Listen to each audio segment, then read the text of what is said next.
Welcome to Raging Bullets, a DC Comics fan podcast, episode 238, Raging Oscars.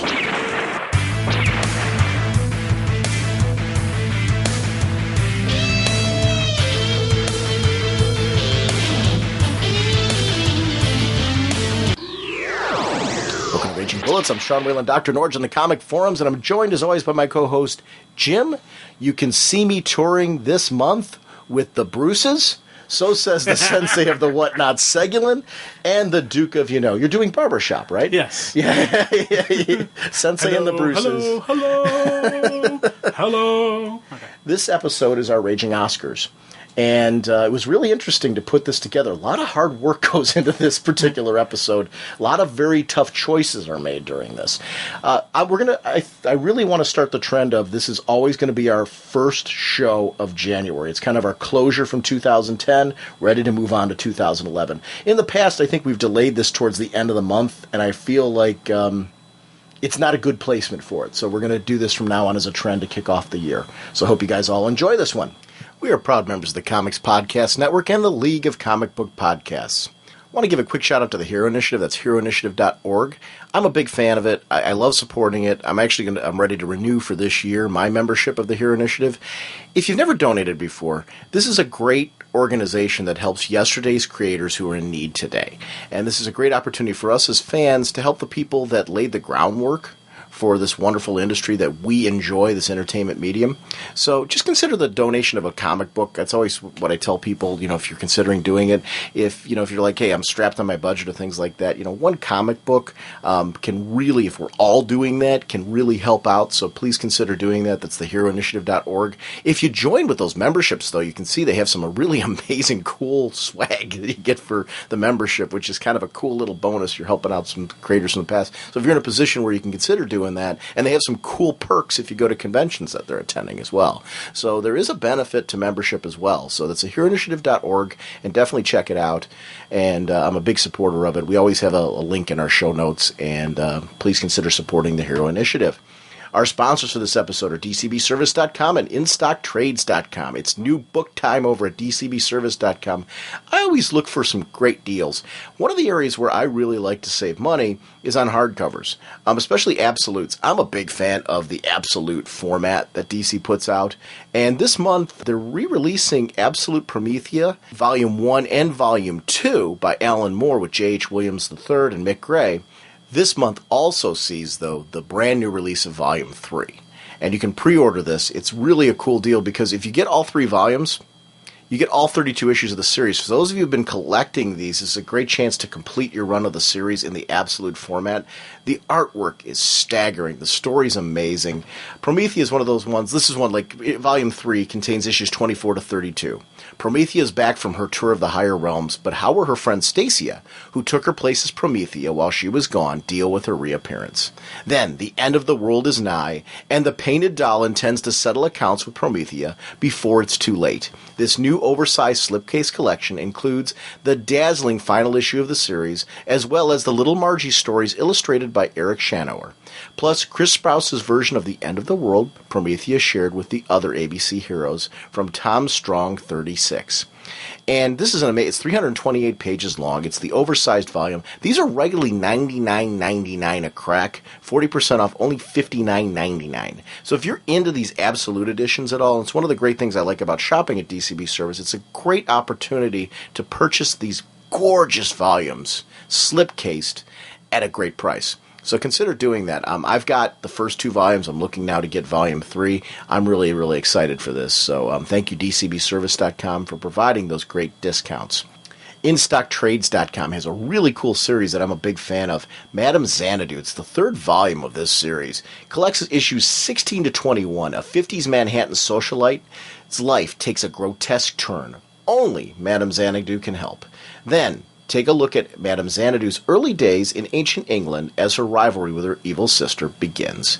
And this is Matt Wagner, Amy Reeder, Joelle Jones, Richard Friend. It's really a cool series, and if you haven't checked this one out, it's 200 pages, regularly $17.99, 38% off, only $11.15. The great part about Vertigo trades, if you're new to Vertigo, or maybe you've only picked up a couple Vertigo series, never picked up the trades are usually really self-contained, where if you haven't been reading a series, you can grab a volume and just say, hey, is this a book for me or not? And you get a complete story. So even if you're like, you know what, I enjoyed that, I don't know if I'm going to follow it any further, I don't know if I'm going to pick up the other ones, you still feel like you get something complete, a complete story that you can really, really sink your teeth into and enjoy. So if you haven't picked up Vertigo, Madame Xanadu is one. Gorgeous art, fantastic story. I highly recommend. It's a really, really cool book. So that's InStockTrades.com, your pre-order source. Orders of $50 or more give you free shipping. So it's great if there's a bunch of trades or hardcovers or things like that you've been like, I've been holding back on getting them. Grab them that way because, we all can save money, especially right now with how crazy the economy is. And getting the books at a discount and getting that free shipping, it's just, it's more money in your pocket, which is always a good thing. So thank you to our friends at DCB Service and InStockTrades.com for their support of the show. Jim, what kind of a podcast are we? Well, Sean, we are a spoiler podcast. We go in-depth in the plotline, story twists, and whatnot of the comics we're reviewing on the show. So if we're going over something you haven't read, you may want to come back later so you can better enjoy the show. Wow, you did that without a breath. Yeah. Jim, 10 categories each. We were limited to that this time around. Yeah, just 10 categories. We did. We stuck to 10 categories each, actually, which was very hard to do. It made me make some different choices. I think that's a trend we need to continue, though, because I think it made it make more sense to me when we did it. So without further ado, let's jump into the Raging Oscars. Through the magic alchemy of nature's most awesome sources of energy, Ray Palmer, atomic physicist, becomes the atom.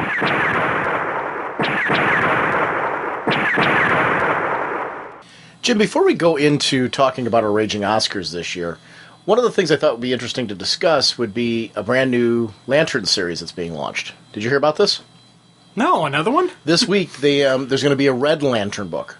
That's for sure. Peter Milligan's writing it. Nice. So Peter Milligan's, I don't know if you're reading Hellblazer at all. No, but I've read some of his Hellblazer stories. Okay, yeah, he's currently doing Hellblazer. Long time. He had runs on X-Force. He's one of those writers that I tend to really enjoy and follow. He actually wrote, I don't know if you read Bronx Kill. I know you said you read some of the Vertigo crime. That's one of the books I read over. Okay, so you're familiar with him from Vertigo, from the Vertigo crime, which was very good. I'm a fan of Peter Milligan, so I'm excited for this. What do you think? Because it's always interesting to talk about, like, what do you think is too much when it comes to the Green Lantern books? Is there a point where, because we talked about this when the Bat books started expanding, and I found that to be incredibly satisfying the way that that's going right now. I don't think there's too many Bat books. I like the diversity in them. I think I would feel there's too many Bat books if they were interconnected, where you had to read all of them the same way. I think it would be just too much. I like the fact that they're different. What do you think about, like, because to me there's the Green Lantern Corps, Emerald Warriors, and now a Red Lantern book. Is that too much? Right now I'm going to say no. But okay. It comes down to the whole thing with the interconnection. If there's stories that, kind of where it gives you that overall universal feel, that's cool. But if you have the get this, where you must get part 1's here, part 2's here, then you're going to have problems. Now, the fact that it's a Red Lantern book is also going to kind of help it, but it could also hurt it. There are going to be people who, they're Green Lantern happy, they like the Green Lantern Corps, but they may not want to get a Red Lantern book. Where you got your people who are like, with me, I'm chomping at the bit at the possibility of a Red Lantern book, because these characters are becoming very interesting to me. And they're no longer just the pure rage of just blind rage. We're seeing there's something behind the characters. We're seeing there's something behind the reason they become the Red Lanterns and all that. And we're getting a better grip of who the actual Lantern is. So who knows how this whole thing's going to head out with the current story arcs going on, with Brightest Day, with the secret coven that, Ganthid and Guy have, and, Atrocitus have. So who knows how all that's going to finally play out. We may get a different type of Red Lantern after that, and that may be the Red Lantern that's in this new series going forward. So who knows where the Red Lanterns are going to go. So for me, I say it's a good thing, but we do have to wait and see if they make it too locked in. If they do it, I'd like to see an approach similar to what's being done with Green Lantern Corps, where obviously you're going to have Atrocitus as a major player. You'd be nuts not to. Yeah. But you want to have other Red Lanterns that are becoming focal point as well. Very similar to what's going on with Kyle and Sornik, for example, and other and our two Thanagarians and the Ranians and all. I want to see the different where are these Red Lanterns from and what's their whole background and get a little bit more into their heads. So I would be excited for that. I wanted to get your thoughts on that because it was such recent news. I'm excited for the book. Oh, definitely. And it's with any new title, you always run the risk, and you're going to get a lot of people who are saying, "Oh, they're just getting greedy. They're trying to take advantage of popularity of the Green Lanterns." And I say, guess what? Yes, it's a business. Yes. and it's a good business move. Yeah. Well, and I agree on that. And to me, it's always, first of all, is there the quality? And second of all, I think it's better for a company to do what DC's been doing with some of these books. And let me explain that. The Bat Books is a great example of that. I think it's easier for a fan to get comfortable with the idea of jumping on board a new title when they know, okay, if I jump into this family and I try a couple of books, because we have listeners who've mentioned on our forums, they're not picking up every single Bat book. They've made selections of the ones that they're picking up. But here's the thing, I think it's a smart financial move for a company to craft them that way, so you can have people who say, I'm not going to abandon them because they're putting out 20 gazillion books. I'm going to pick and choose the ones that I'm interested in. I'm going to read those. And yet you've got the diehard fans like us that are going to pick up all of them just because we're enjoying it. If you do that from a financial standpoint, that makes sense. There's going to be that listener who's like, this is the Green Lantern book I'm going to try because I just think it's an interesting concept. I'm a Milligan fan, so maybe there's going to be that Vertigo fan that's never tried a superhero book or something like that might try Red Lantern because of this. And it should be crafted in the way you're saying, where it feels like it's part of the Green Lantern universe. You can feel echoes from it, but you get everything you need in the Red Lantern book. Unless there's a major, Sinestro Corps War or something like that where it would make sense for that to be a part of it. But Green Lantern doesn't do that very often.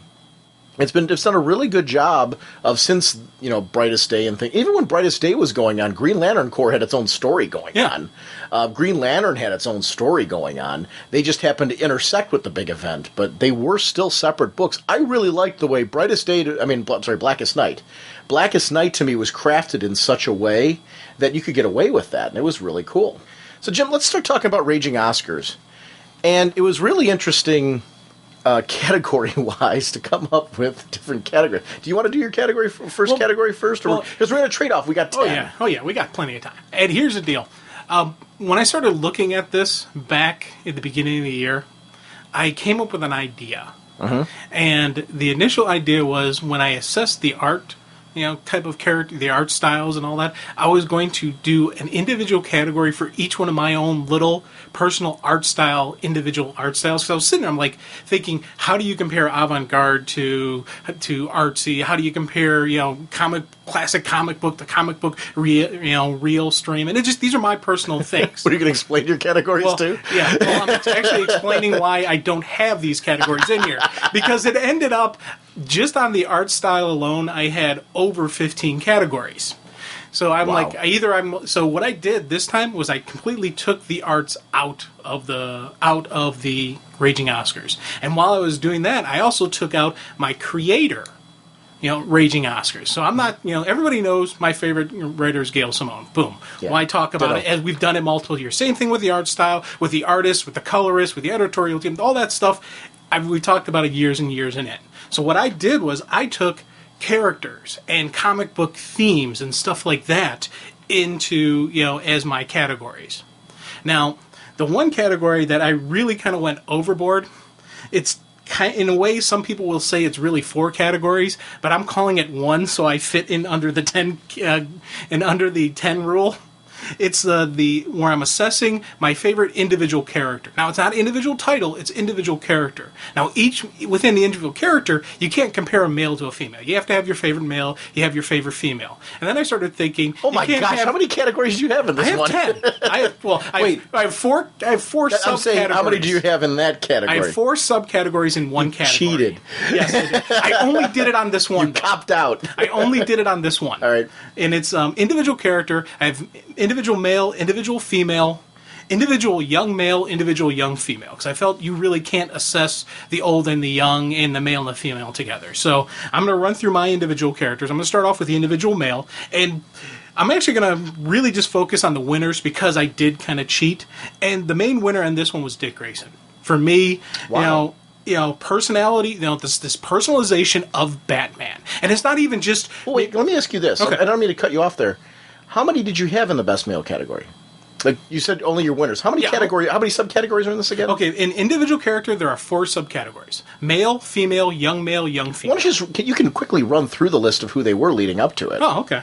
I'm interested. I think it's... Go ahead. Tim Wayne, Bruce Wayne. Coming back from the dead was not enough for me. Commissioner Gordon was another male. He was in my top 5. Are these in order? No. Okay. No, well, let me give them to you in order. Number 5 is Commissioner Gordon. Number 4 is Clark Kent. Number 3, Bruce Wayne. Number 2, Tim Wayne. And then my winner is Dick Grayson. So Dick Grayson beat out Tim. For me. And Tim has traditionally been my favorite character. And even with this great evolution that Tim had, his realization and everything that he's been through, still just Dick Grayson, did it for me. I'm loving how he's personalized Batman's fighting style. He's personalized, just his, MO is just everything about this. And it's not just in the Bat titles. It's in his other appearances. In JLA, I'm loving him as the leader. I'm loving how they put him in there. He's, taking command of the situation. He's being a leader in that book as well. Generation Lost and Power Girl. Exactly. Mm-hmm. This is just a great time to be a Dick Grayson fan. Really happy, really excited with where he is and where he's going. Now, female character, this was a really tough one for me. And I had to, go through the listing. For me, number 5 is Huntress. Really coming on strong at the end of the year, but I still had a couple other people ahead of her. Then I had Batwoman, next. Another character that I was really loving this character. I'm loving where she's going, looking forward to the future and who she is. Then Black Canary, and then Oracle. With the winner, and this one surprised me, and this was, the one that, I was going through and just trying to figure out exactly, the order changed multiple times. The winner for me is Power Girl. And, wow. I've always thought she was a great character, and I've always really enjoyed, her, their usage of her. But this past year, we've seen her really just step up, and not just in the JSA titles. You mentioned, just before with Generation Lost, the stuff that's coming on there. Anytime they're pulling into Power Girl and they're using her, I'm seeing the same type of character, that same confident, strong character, and I'm just really, really digging where she's going. It's one of those things where I'm sitting there thinking off page, thinking just out of off the scope, just what she's doing, where she's going with her individual series. I was really worried when the creative team shifted. Even though I liked the new creative team coming in, I was worried because I was like, man, I'm really loving Power Girl. And comes in and bam, this great story going, okay, yeah, this is the same character, this is the same kind of stuff. I'm really digging this, and it's just, again, that great universal flow-through usage of her. Now, the winner, the young male category was interesting because with my runner-ups, there's not a lot of young characters, young male characters in the DCU, because I kind of consider Tim and Connor and Bart not to be young. I consider them to be in the adult category, because they've been around so long for me that I just don't see them that way anymore. Wow, wow. So really, there's Aqualad, who is a great, really cool character. I'm looking forward to seeing more from him. Just where the character goes. Can't wait for him to be in Teen Titans, and that's about it, really. Now the winner, of course, is Damian. You go from hating someone to absolutely loving the little bastard. Sorry. You go, and it just, it's not my kid. and You act like I'm raised him or something. Well, I reared that boy. I tell you, it just... You take that back. I'll get my Talia after you. Oh, boy. But, no, this is a kid that, again, in his titles, you've seen this growth of him. When they start using him outside in Teen Titans and Batgirls, he has that initial really arrogant attitude that you just want to reach in a comic and smack him. But you know, it's really kind of like a shield. It's a defensive mechanism for him. It's, and so you start looking and seeing him changing down the line. Now, with... Can I comment real quick on that? The most recent issue of Teen Titans, when you got to see him with Ravager. Another great example. Consistent character written consistently. You mentioned that with Dick Grayson before. I think Damian is handled very well across the DC universe, where I think writers now have a really good grasp of who this character is and the balance of how to make him that same brash character that you didn't like before, but leaving that side of him where you're like, you get that there's more to the kid than that. There is a likable portion, which is you gotta go through with a machete, but you see potential. Yeah. I think that's the best way to say it. There's potential in this kid, and you rally behind somebody when you can see the potential. It's an interesting balance. And I don't know if there was ever the intention for this character to go there or what, but he has. Yeah. And I really dig that about him. And that's due to Dick Grayson. Oh, God, yeah. And even seeing the future version of him in that, in the Generation Lost, issue, where, it's that same kind of attitude, but he's the maturing. He is wearing the mantle of the Bat now and all that. And I thought that was kind of just a cool thing, just seeing eventually where he goes, that he stays on the... Was that the anniversary Batman issue, too, where we got to see that? That's the one, but also... No, but I'm just saying, I'm adding to that. I'm saying we've seen that version of him more than once, and I really quite like him in that role as well. So I wasn't disputing what you're saying. I'm saying we've seen that future version. It was interesting to see that you still know that it's him under the cowl in that case. And I'm a fan of that. With Dick Grayson, you were talking about that earlier, how he made the cowl his own.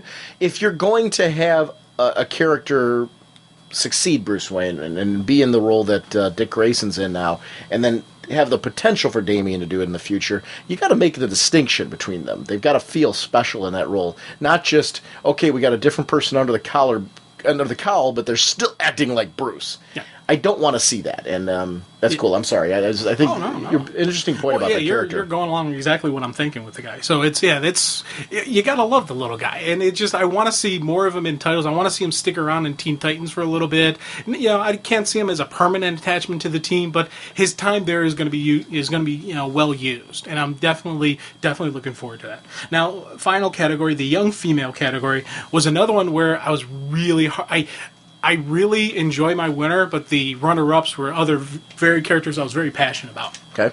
Cyclone, of course, being one of them.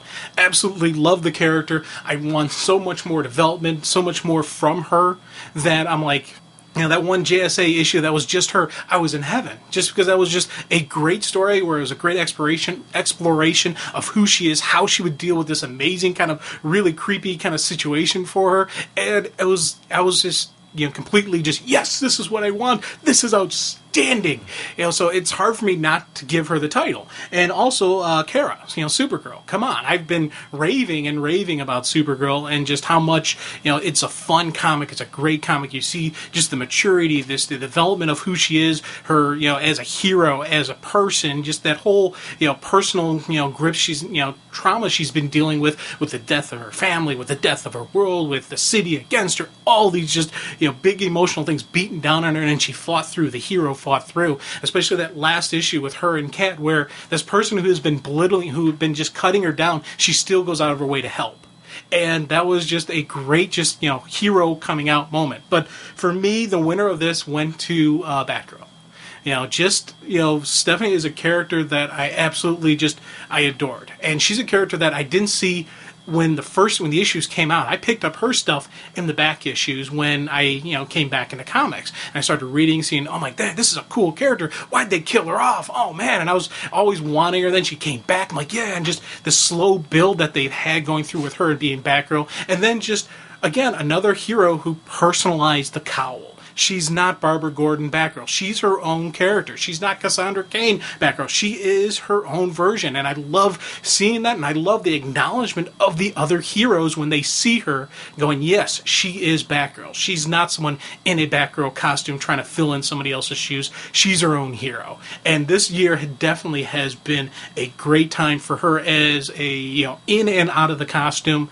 Really, again, looking forward to more stuff coming from her. Where's this, where is she going to go over to England? Because that was part of the Bruce's big master plan. What will happen there? Will Proxy go with her, or will it be an Oracle connection? What's actually going to happen to her and her support staff, especially with her mom? How's she going to explain that to her mom that, hey, Mom, I'm going over to England now, surprise, bye, kind of deal. So there's a lot of stuff in and out of the costume that I'm curious about with her, and I'm looking forward to, and that's actually how she did get the Oscar from me. Cool. Very cool. When I was doing my categories, it was very difficult for me. I really wanted to push myself this time, because one of the criticisms I've often gotten over the years has been, Sean likes everything. Well, and that's true. I'm like everything that I'm buying. I'd be insane to keep buying the stuff if I didn't like it. So I mean, I always find that funny that seems so odd to people. Like, why would I buy these titles if I didn't like them? That's why I always tell people to change your list if you're not getting that vibe, because I can't see why you would spend money on things you don't like. But when it comes down to making categories like this, I have a hierarchy, and books fall in different categories. So very similar to you do this really cool thing where you talk about your Thursday night read, your Friday night read, your Saturday night read. And really what ends up happening, when my box is first open, there's consistently books every week that they're released, whether it's a mini-series, whether it's a one-shot, whether it's a hardcover, or it's an ongoing, that rise up to the top of the stack consistently. And if it's a mini-series, it's, after the first couple issues, I'm chomping at the bit to read the continuation of it. And that, ends up going into my short stack. So really, a lot of my considerations in this go off of what are the books that wound up in my short stack. Because that really says to me, those are the best of the best. Those are the ones that, in spite of the fact that I'm really liking everything, there are certain books that I go to right away. All of my categories I did a top 5 in, except for 2. And there's a specific reason for them. It's because the sheer amount of material that falls into those categories that I put them all in order in every single category. One of the ones, I did my first category was a Dirty Baker's Dozen of the best one-shots, hardcovers, and minis. So when you hear that category, it's a very broad category. So I wanted to make sure that I took a look at, because I've read every one-shot, hardcover, and miniseries that DC released in 2010. It's a lot of material. So when I was looking at this, I'm like, it seems like 13 books is a long list, but it's really not when you look at the sheer amount of material that was released in DC this year and how much I'm throwing in that category. So anything that would fit in this would be anything that would be considered a special one-shot or miniseries. Starting off at number 13, I went with Batman Widening Gyre. That miniseries, the way it ended, I was like, whoa, what? But throughout the whole entire series, I'm a big fan of Silver St. Cloud. That's one of those things. And the idea of Bruce being able to explore having a relationship, could he make that work in his life? And you see him in this miniseries really consider it. Can I make this happen? This is a girl who knows his secret, is encouraging him to still be Batman, is supporting it, not fighting against it. And, she's come this long distance. And I kept thinking throughout the entire series, and this is one of the reasons why this series made it to this list, I kept thinking she was the bad guy. I thought this Baphomet, if the Baphomet was going to turn out to be a bad guy, if that's how it's even pronounced, but if this character was going to turn out to be a bad guy, I figured it was because Silver was running the character, or Silver was going to turn out to be the character. So my attention was totally directed at this character to find out who it actually really was and how that all played out. I was like, whoa. Yeah. But there's sequences in this whole thing with Aquaman where Aquaman is kind of, going to Bruce, hey, you got this whole thing going on with this girl. Yeah. But I mean, as a friend, like him coming to Bruce's rescue because he thought there was danger. Because you wouldn't think that Batman was on an island. having fun with a girl. So he heard the voices, and he's like, let me go to Bruce's aid. And for him to be, like, laughing it up with Bruce and showing that kind of camaraderie these guys have had on the team, those Aquaman scenes pushed me over the bed. Considering this Baphomet guy as a potential ally so that Bruce could take a back role and maybe even eventually give up the cowl to this guy. But, him looking at, if I'm going to have a relationship with Silver, I really need to change the operation. It's actually funny how Kevin Smith was kind of exploring in his own way a different variation on themes that Morrison's currently exploring, and it's different. It's not nothing the same about them, but it is that same kind of concept. Can Bruce have a different sort of life? And I really liked that exploration of the whole thing. The art I thought was really sharp. It was very appealing all the way through. It was a book that definitely needed to be noted. As we go through, the Batman Arkham Asylum Madness, the hardcover, made it for number 12 for me. This was one of those. It was by Sam Keith. It was, I don't know if you had a chance to read this one, 24 Hours in Arkham Asylum. And it was following one of the workers there. And you really got to see how messed up this place was. And how every little thing that could possibly go wrong, is it this villain? Is it that villain? Is it the Joker? Is it, how can you trust anything? How can you feel safe in that place? And how that not only affects your life at work, but would affect your life at home. I loved this psychological exploration of the place. The art was great. It's Sam Keith art. The story was one. It was a horror movie. And it was everything atmosphere-wise that I wanted to see from Arkham Asylum. Very fitting with the most recent movies, having explored a little bit more of Arkham Asylum, to kind of see some of this as well. Number 11 for me, Jonah Hex No Way Back, the hardcover. And this was one, if it wasn't for the sheer quality of all the material up there, it would have wound up much higher, because this was brilliant. Gorgeous hardcover, deep, rich, adds to the Jonah Hex mythos, very self-contained. It's a great pickup for fans who are kind of like, I've never picked up Jonah Hex. I hear people talking about this character. This is one, if you saw the movie and you're like, I didn't kind of read this, and you'll understand why people like Jonah Hex. This is what the movie should have been. Because it actually does go through his past and shows his motivations and how he wound up being Jonah Hex. Gray and Palmiotti, the current writers of the regular series, were behind this. The artwork is tremendous. It's very meaty. These original hardcovers have been just a home run for me, and this is no exception. Number 9, Flash Rebirth. This was an interesting one for me. I really, really enjoyed seeing Barry Allen come back. This was one of those minis that got better as it went along. It was towards the end that it really picked up for me, and I got like, booyah, Flash. Because early on, when Barry was so depressed and kind of trying to find his place, I was enjoying the read, but I was finding it hard to identify with him. As the series got on and Barry started to warm up and started to really take his role as a hero, and we got to see the Flash family come in and them all suit up, it really was one of those series that built slowly to this amazing crescendo. But it was funny, if only like the first 3 issues had been released, this might not have even made this list. So it was one of those series that really ended very well. An example that sometimes a miniseries, you need to follow it through to the end before you can make an opinion and a judgment on it, and Flash Rebirth fell into that place for me. Number 8 is The Return of Bruce Wayne. Probably surprising that it didn't wind up higher on my list, but definitely deserves to be on my list of favorite miniseries. I really love seeing month after month a different place for Bruce Wayne. Got to see him go through history. Got to see him gradually figuring out what was going on and trying to come up with ways to compensate. Trying to come up with ways to survive. I really enjoyed this ride all the way through. Enjoyed following it with Bruce. Very similar to what I enjoyed with R.I.P. Number 7. It's going to shock you that it beat that out. First Wave. We talked about this last week.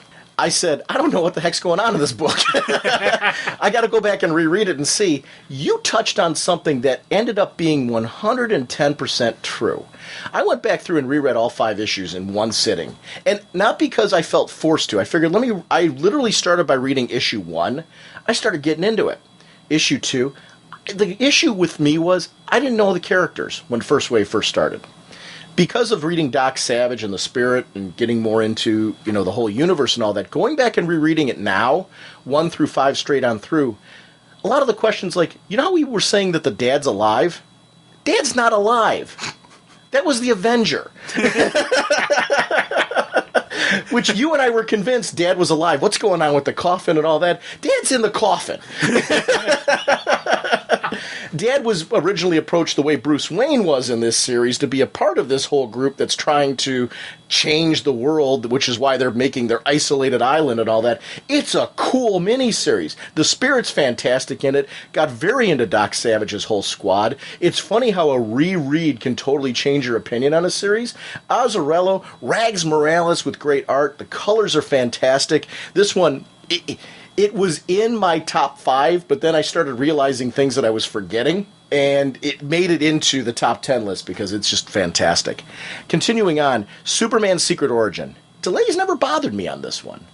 This wound up being my number 6. It's amazing quality, a great retelling of Superman's origin, kind of a clarification with what's in continuity and what's not, and yet adding something a little bit more to it, giving, a kind of a new flavor to it. This is very much, they should look at this when they're looking at future movies. I'm not saying they need to do in the next movie another origin story. I don't know that that's really needed anymore because I think people get it. But they should look at this as kind of a template for how to make interesting and engaging Superman stories. That was really cool. I really, really enjoyed this one, and it was a fun take.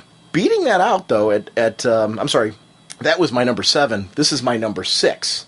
My number 6 now is Last Family of Krypton. This was the Cary Bates, the Elseworlds. Cary Bates, Renato Arlem, and I probably butcher his last name, and friend of the show, Alan Pasalakwa's colorist.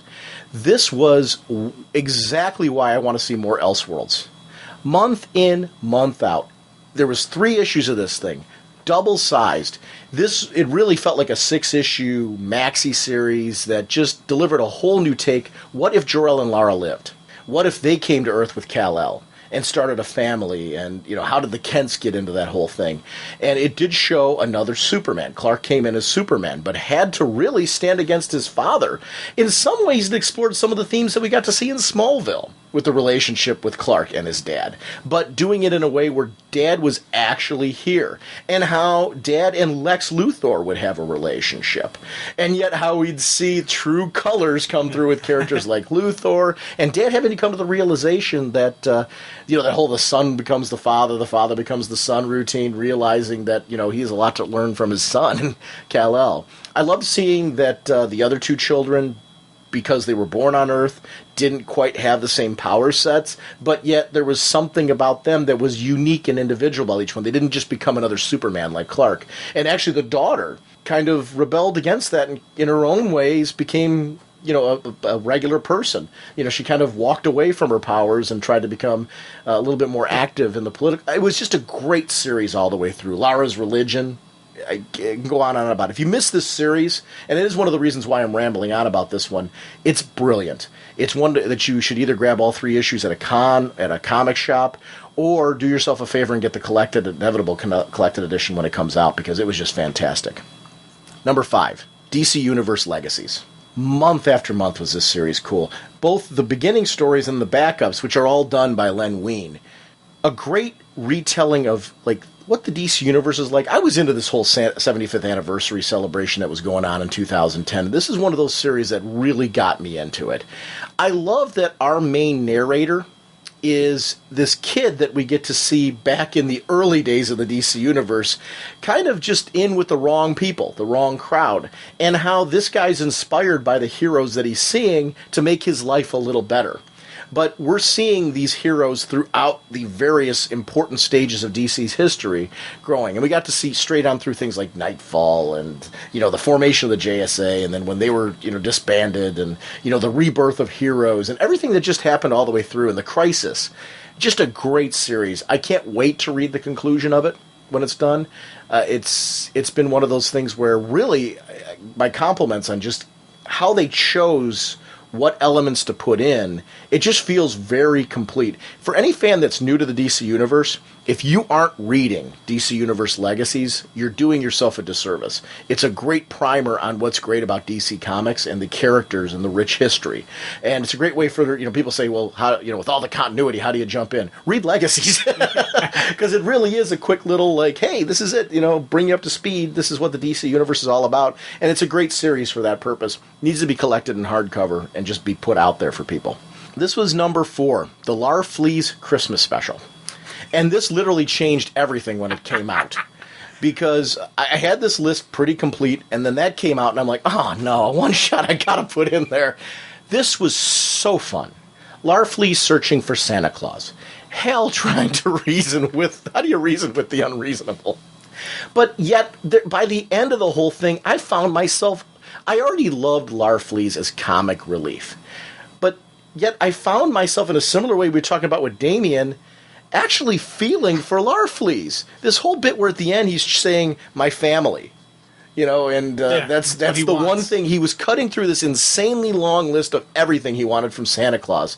And at the end, Hal said to him, you got to cut down that list. What is look at this junk. What is the thing that you really need? And Larfleeze cut all the way through, and the only thing was his family. I want to know more about the character now. Yeah. This is like Larfleeze issue 0. I want to read more of Larfleeze. I want to know what's going on with him. And that, to me, is a sign of a good series when I care. Number 3. Justice League Generation Lost. This is a series that, following what Max Lord's up to, following the Justice League team with Booster Gold and, this new Rocket Red and all these characters kind of meeting up and being on the outs because they remember. Blue Beetle, the new Blue Beetle getting pulled into the mix just because the Scarab knows. Well, because the Scarab knows and he doesn't. It's kind of guilt by association. It's something where it's been one of those series that has been just as engaging as Brightest Day, but it was one of those that at first I'm more interested in what's going on in Brightest Day because of, the characters that are in there, but this one totally just for me grabbed me and engaged me. I think it's just really well written. Number 2, we talked about this on the show at length, Superman Earth 1. This, as a Superman book, this is, to me, it's its own universe. This is what I hope from these books. I'm hoping that they're not just going to do Superman. I'm hoping for more news on the Batman one, because I would like to see that one come out. I know Jeff Johns, that's the one that he's supposed to be working on. I'm hoping we do still get that one, because this was tremendous. And I would love to see a Wonder Woman one in the future. I think there's just so many characters that can be done in this format. But I'm glad this is going to continue. I'm glad to see JMS doing more of these. I thought the art was spectacular. We talked about it on the show, and I'll just kind of leave it at that. Number 1 for me, Blackest Night / Brightest Day. And the reason why I'm saying that is the ending of Blackest Night led right into this Brightest Day, the return of these characters. It was a setup for this bi-weekly series that we're getting with Brightest Day. What a tremendous miniseries this has been. I've looked forward to every issue. It's always wound up in my short stack ever since it came out, and it's remained there because of the quality. It's Hawkman's bi-weekly event. It has guest appearances by familiar favorites like Aquaman, Mira, Firestorm, Dead Alive Man, Martian Manhunter, and more. All seriousness, no. This is the type of regular serialized storytelling that I want to see continue after Brightest Day is over. We've talked about our love for the weekly storytelling concept, bi-weekly, whatever you want to call this. I like the way that there's times where it will have short appearances by heroes. There's times where multiple heroes will appear in the book. There's other times where they pull back and spotlight a single hero and say, we're really going to put a heavy focus on this character to let you get to know them, what's driving their motivations. This is something I hope to see continue after this. I hope they have another Brightest Day style series or something in mind. This is a great way to get an attachment rate to some characters. Throw them out there and see, which ones people like. Very enjoyable all the way through. Even on the characters that I wasn't thinking maybe is like Martian Manhunter. I'm not necessarily thinking Martian Manhunter is a series right now. I'm loving him in this, though. Mm-hmm. But it's a great example of a way to kind of throw these characters out there. So it's great. So that was my one-shots and miniseries category. And that's one of 2 categories that are that long. The rest are much shorter. Oh. I do have an honorable mention on this one that didn't make it in there. There's actually 2 of them. Batman Odyssey. I want to comment on the artwork on this one. I think Neil Adams' art's tremendous. It's one of those things, I'm having some of the issues that I had with All-Star Batman and Robin with this one, where I'm trying to get my handle on the Batman and where he's going with him. And I think it's one of those, I've got to see the whole ending of this beforehand. The artwork is tremendously gorgeous. I loved his take on Aquaman and all that. So it's one of those, it didn't quite make it, but if I'd gone to 15 books, it probably would have. But then I wouldn't have my baker's dozen. So, Knight and Squire. This is a great example of another miniseries that I'm really, really enjoying. I think Paul Cornell has hit on something. It's thematically tied into what's going on with Batman Inc. I have a funny feeling that when this series ends, it'll be on next year's list for sure. Because each issue, I'm getting more and more attached to what's going on. I love what he's doing in the back with a little bit of how there's little things that tie into British culture and all that. I'm a fan of that. So this is a series that's one to watch for me. And that's about it. So what's your next category? Well, actually, let me jump into my limited series and one-shot category. Follow you right up. For me, I did not do a baker's dozen of them. I just kept it to 5. Well, I overdid it on the one category, so I'll keep this one in line. Right. And it's funny because we have a lot of the same stuff, but different orders. Okay. I think my 5 is your 5. Flash Rebirth. No, that didn't make my top 5. Oh, okay. So. That was my 5 because it's one. And all the stuff you said was the exact same thing. It started off as like, "What's going on here?" And then by the end, I was like, "Hoorah, Flash! Okay, I dig this guy. This is a cool Flash." I was no longer going, "But Bart's my Flash." That was over now. I was well into Barry and just carrying over stuff from Blackest Night, seeing just how cool he is as a Flash. So that was something just solid in there. The legacies, again, the same description you had. I was just sitting there, I'm like echoing, yes. Because for me, when I first read the concept, I was just thinking, okay, it's just the history of the DCU. I don't know. And I was like kind of hesitant. I was thinking about getting it in trade. And I let me just pick it up. And I picked it up and I started reading, and just the personalization of the narrator. And just how the events happened through his eyes. And it was just a great perspective of these events that I already knew of and I knew about, but I get to see a different kind of take on it, a different opinion on it. And it was that pulled me in. Plus, he had his own side story going on. It's not just about the heroes. He has his own events going on in his life. One little comment I want to make about that, too. One of the things I give Len Wein credit for is he didn't try to redo what Wolfman and Perez did with the history of the DC Universe. That was brilliant. They did that years ago. I don't know if you've ever had a chance to read that. The story's great. The artwork's gorgeous. It was done, and done well. To try and redo that would have been insane. Because it's great, and it's traded, so it's collected. So I do recommend people check that out as well, because that really defined an era as well. In this case, he did something original that had the same concept and approach to it, but without trying to outdo what they did. And in its own way, because of that, it becomes just as valid, just as special. It will hold years from now when they try to do another one of these. I'll be talking about this one in the same light that I'm talking about the Wolfman and Perez one. I have a funny feeling because of just how good it was. Mm-hmm. Now, 3.1, 3.2, and 3.3 were they were. Do you really have that? Yeah. There's the Superman stuff with Secret Origins, with the Last Family of Krypton, and the War of Superman. Those 3 things kind of It was a solid. I was like, yeah, I could have made those things, but then I would have had to push out.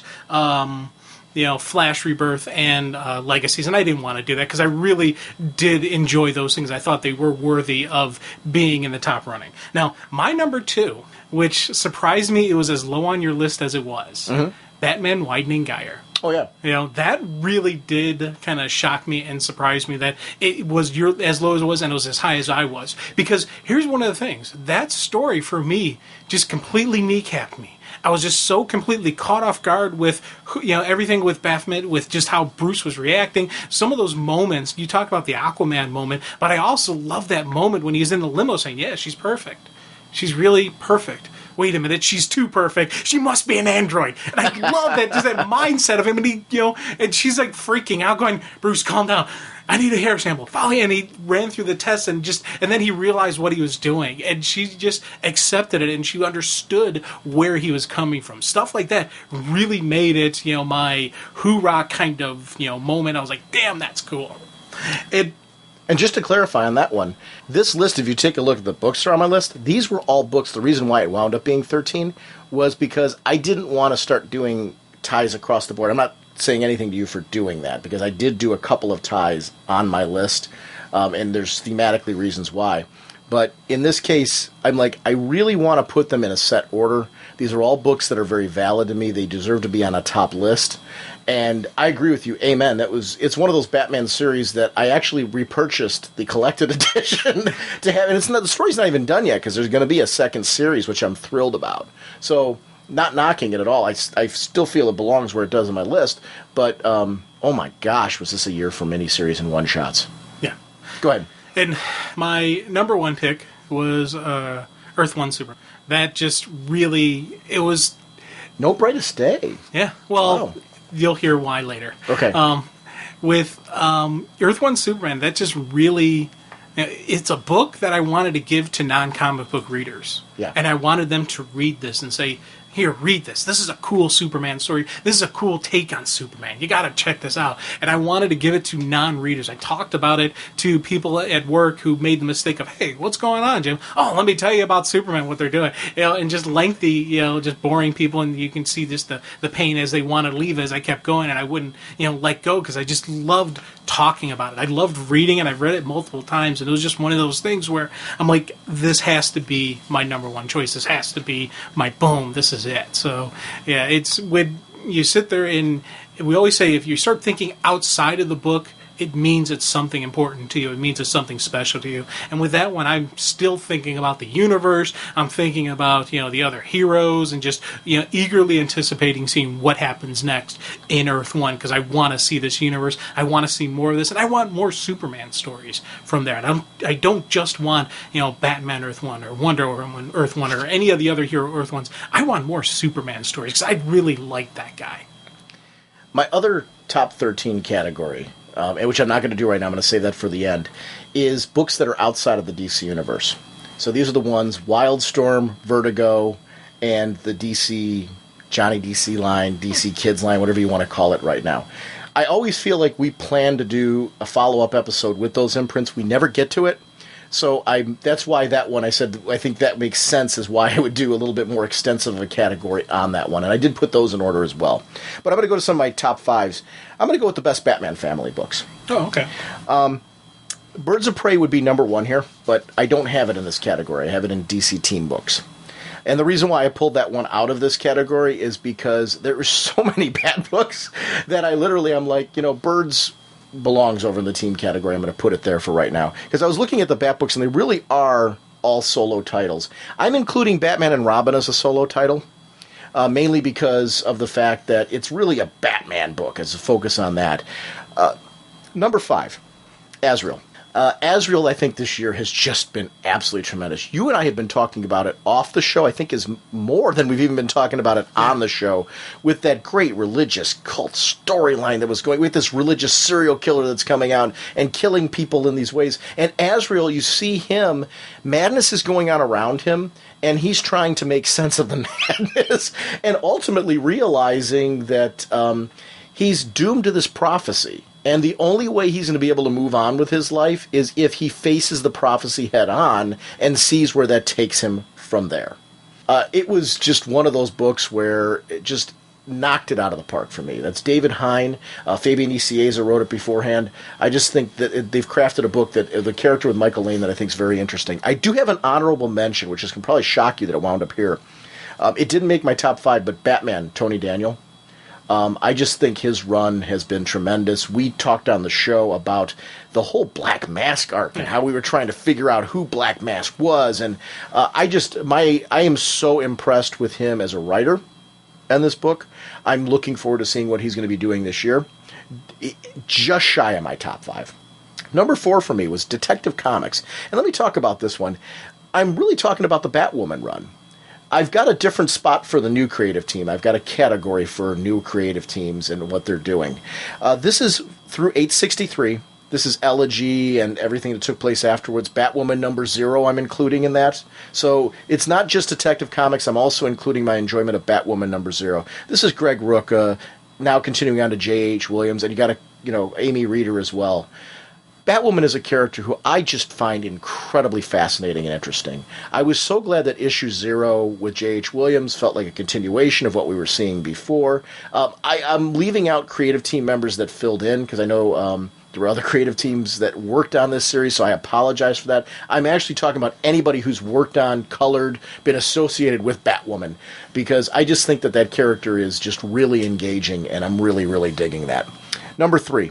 Red Robin. I think what Fabian Nicieza is doing on this book, you and I have both talked on the show about how, I don't want to call it the redemption of Tim Drake, but it's really kind of, we saw Tim Drake go through a journey. Bruce died. This affected him in a tremendous way, especially when he started to believe he was alive and nobody else did, and he didn't give up on that hope. to the point where he proved he was right all along. People thought he was nuts. I want to commend not just Red Robin, but also the Adventure Comics issue that featured the two, Superboy and Red Robin together, because I felt like it was a 1/2 issue of this series as well, and I really applaud the creative team at Adventure Comics for doing that, because it really just added and enhanced my whole enjoyment of it. Red Robin was just tremendous this year. Number 2 for me, and this might surprise people, Batgirl by Brian Q. Miller. Every issue of this puts a smile on my face. I am loving Stephanie Brown as Batgirl. This so feels like a Bat book to me. I'm a fan of the whole Batman universe. It's not just Bruce for me. It's the whole world that's been crafted. And I love the fact that it feels like Stephanie Brown has evolved into this role. All of the experiences that have come before haven't been wiped clean. They all happened to her, and they aren't ignored. Brian Q. Miller's taken advantage of it in this book and making her just an incredibly accessible character. Like, I feel like I could be this type of hero, and I love books like that. To me, the Dick Grayson Robin was always my entry point as a kid into the Batman universe. Stephanie Brown's my entry point here, because she makes me believe I could do this, because she makes mistakes, yet she doesn't give up. She finds creative ways to resolve the problems. Bruce notices this in the one-shot with them, and the one-shot's part of this series, because, to me, it's, Ian Levinstein mentioned in a phone call, it should have been like maybe an annual or something. I was glad to see Brian Q. Miller wrote that, because we had a chance to see him write these two working together, and it was great. My number 1 was Batman and Robin. Morrison made me a believer in Dick Grayson staying as Batman. You talked about how great he was. He made me love Damian. He understands all the right beats with Alfred. This is exactly what I want from a Batman title. It was just tremendous. What a great year for the Bat family.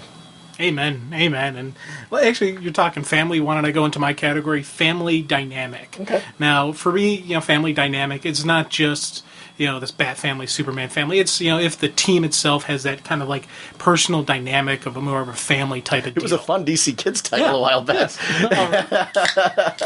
Well, did you read that? No. Family dynamic. Not at all. It's a cool one for people looking kind of for a fun story. Sorry, no, but it's a DC book. Okay. Now it's funny. My number 5 kind of does surprise me personally a little bit, because I'm such a Superman guy, and the Superman family for me is at the number 5 spot. And it's not even a knock on it. It's just there's so many other stuff out there that's just so awesome. Cool. And I'll get some more Superman stuff later on. But it was I really do still get that same feeling of the universe. And part of it is with Supergirl, with when we see Lois and Clark interacting, when we see everyone with the big red S interacting and just kind of working together and just dealing with the personal problems that it takes to be a Kryptonian. They've had a lot of rough times this past year with the planet dying, all the people they knew and loved dying, and then the world turns on them. And there were some solid family moments where they came together, and it has to be acknowledged that there was some really cool Superman family moments that I really enjoyed. JSA. Now, JSA is the team, it's the family. Again, this was, kind of a year of the team. The family was a little bit, in a way, broken up, but it never really was.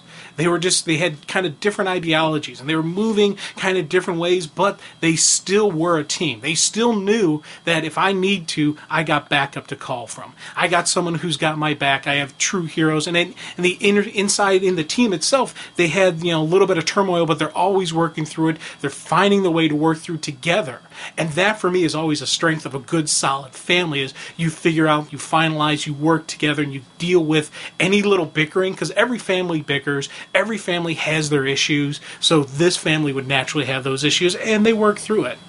In the JSA JLA crossover, I really liked that we saw not just the JSA team, the current one that was going on, but the All-Stars team that were a part of that, because you would figure with such a huge crisis, who are you going to call in? But the All-Stars, you're going to call in your other squad to be a part of that. So it kind of fits your whole family. When the chips are down, you call family, they're going to be there for you.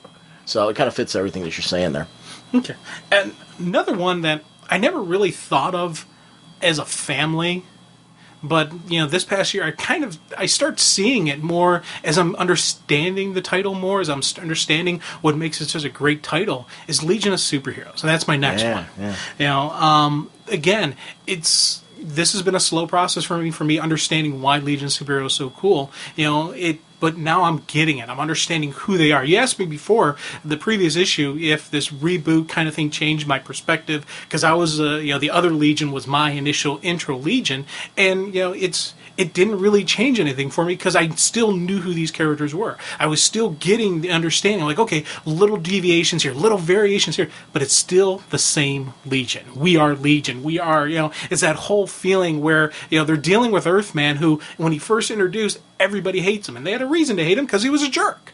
Now they're slowly starting to understand him. He's slowly starting to become a hero. He's starting to get, I don't want to say he's buying into what is the Legion, but he's understanding that it's not just black and white. He's not 100% right. He's not 100% wrong. He's got to, he's learning the path of the hero. And I love seeing just, parts of the team not liking each other, parts of the team, connecting stronger. And when you get those two together, you have cool moments going on between them. Next, of course, is Birds of Prey.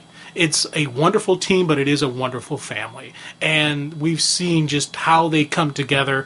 We've added new members to the family, but you still have that core family unit there that is there for each other. They're willing to fight and die for each other. It's that whole, I'm willing to sacrifice myself for my family. And you see that so strongly in Birds of Prey that it is... right there, and it is, it has to be acknowledged as not only as a great team, but a great family, and that I think is probably one of my things that I really, really love about Birds of Prey. Now, the winner is technically Birds of Prey is kind of a lot of people considered part of the Bat family, but I actually do see them a little bit separate. Even though it's weird. I have moments where I see yes they're part of the Bat family, but I do see the Birds as their own separate kind of family. And you look at the Bat family as Bruce, Dick, Tim, Damian, Alfred kind of deal where they are. That whole unit. Stephanie got to throw in there. Can I comment on that a little bit? I see Birds of Prey, even though it is definitely part of the Bat family, yet I always see, because Barbara Gordon pops up everywhere. Yeah. She's the 411 of the DC Universe. Many times I think she's the 911 of the DC Universe. Yeah. She's the one that people call. And I'm glad to see more of that popping up throughout the DC, because I do think that's her role. And especially in a technology age, to have somebody as in tune as she is. So it's one of the reasons why I kind of fit them in there, yet I kind of see them as being a DC Universe unit at the same time. So I'm with you that I have the same trouble seeing them totally as a Bat family team, and it's not a problem. It's actually a compliment to I think they're an A-list team. I think they're A-list characters, and I think they've been reestablished as A-list characters because of that. So, amen. I agree with you. Yeah, and I tell you, this has been the year of the Bat for me. I'm just so, and it's funny because I am a Superman guy, but I am just so in love with what they're doing with Batman, how they brought Bruce back, and just it's just everything, just one after another, boom, boom, boom, just the continuation of the story. There's not a slowdown period, there's not a falter. It's just continuing, going up, up, up. So excited and just so happy with what we're seeing out of the Bats. I actually want to make one thing, and I will say once again, that would have been my number one book in the Bat family had I considered it in Bat family. Mm-hmm. Like you, I went back and I'm like, I really do. I know it's meant to be considered a Bat family book, and it was relaunched as that, and I get that. So if you fall in that category, do you want to plop it there? It's number one on my Bat family book. Bump everything else down, and I mean that. It was there for me. I switched it around because I consider a DC Universe book, so it's in my DC Universe team category when we get there. My other category that's similar to this, I separated the Superman and Batman families from it because of the sheer number of books. I think they're two of DC's flagship characters. And I think with the sheer number of titles, what I did with Superman a little bit different. I used any solo series, one-shots, team-ups, or event books that were taking place in current continuity this year. Because I wanted to give it the same type of category substance that I gave the Batman one.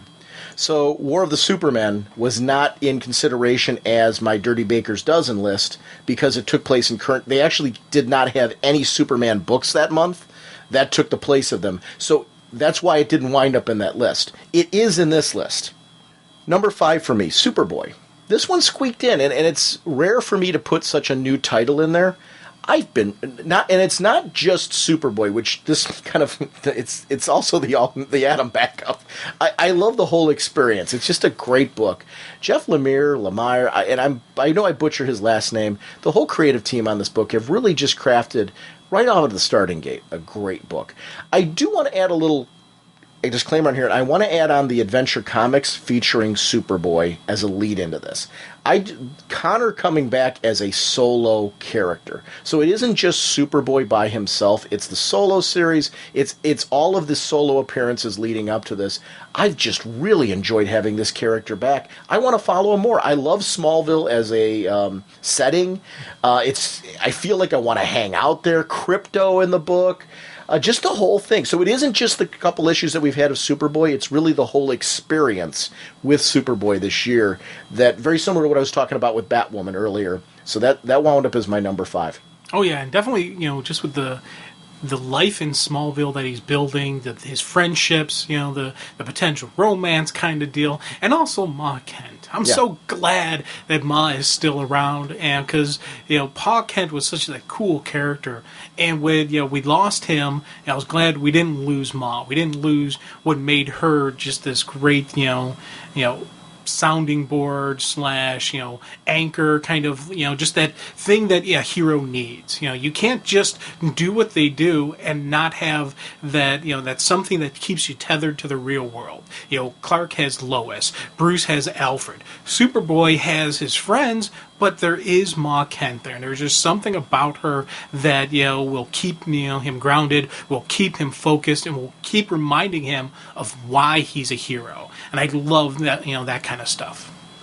Number 4 for me, it's Superman: War of the Supermen, but I want to give a special mention to the whole New Krypton story leading into it, because I really feel that this concluding chapter meant what it did because of everything that came before it. So number 4 is really just the whole conclusion of War of the Supermen this year.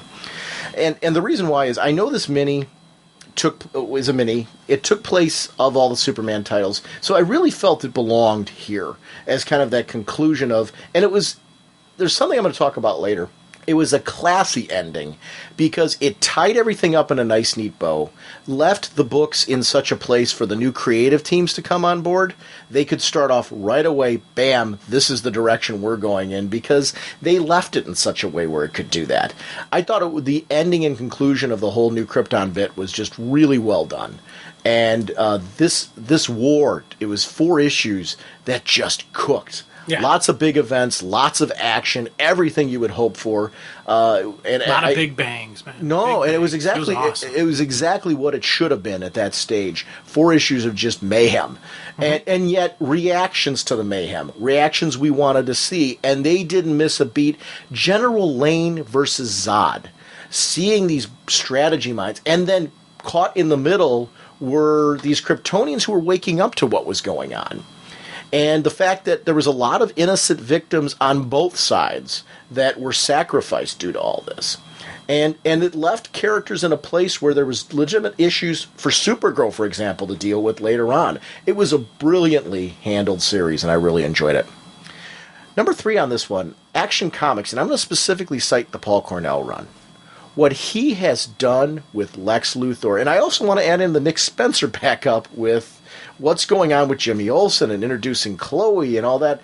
The whole Jimmy Olsen storyline has just been great. This Action Comics book, the robot Lois Lane, Lex dealing with the fact that he was wearing a ring and seeing the power that came out of this whole Blackest Night and of the different emotions and trying to find a way to harness that. His whole thing is... humans for humanity and all that, really kind of you take out the aliens. Well, you get a hold of the most powerful weapons.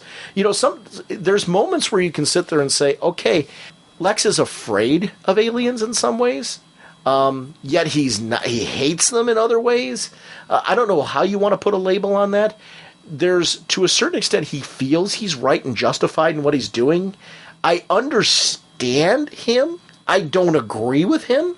But I like the more that I get to know him, more writers explore just how complex he is. And that's I think you kind of hear that in my explanation of him. He's too complex to explain in just a couple of sentences. There's a lot going on with that dude. And I really loved that.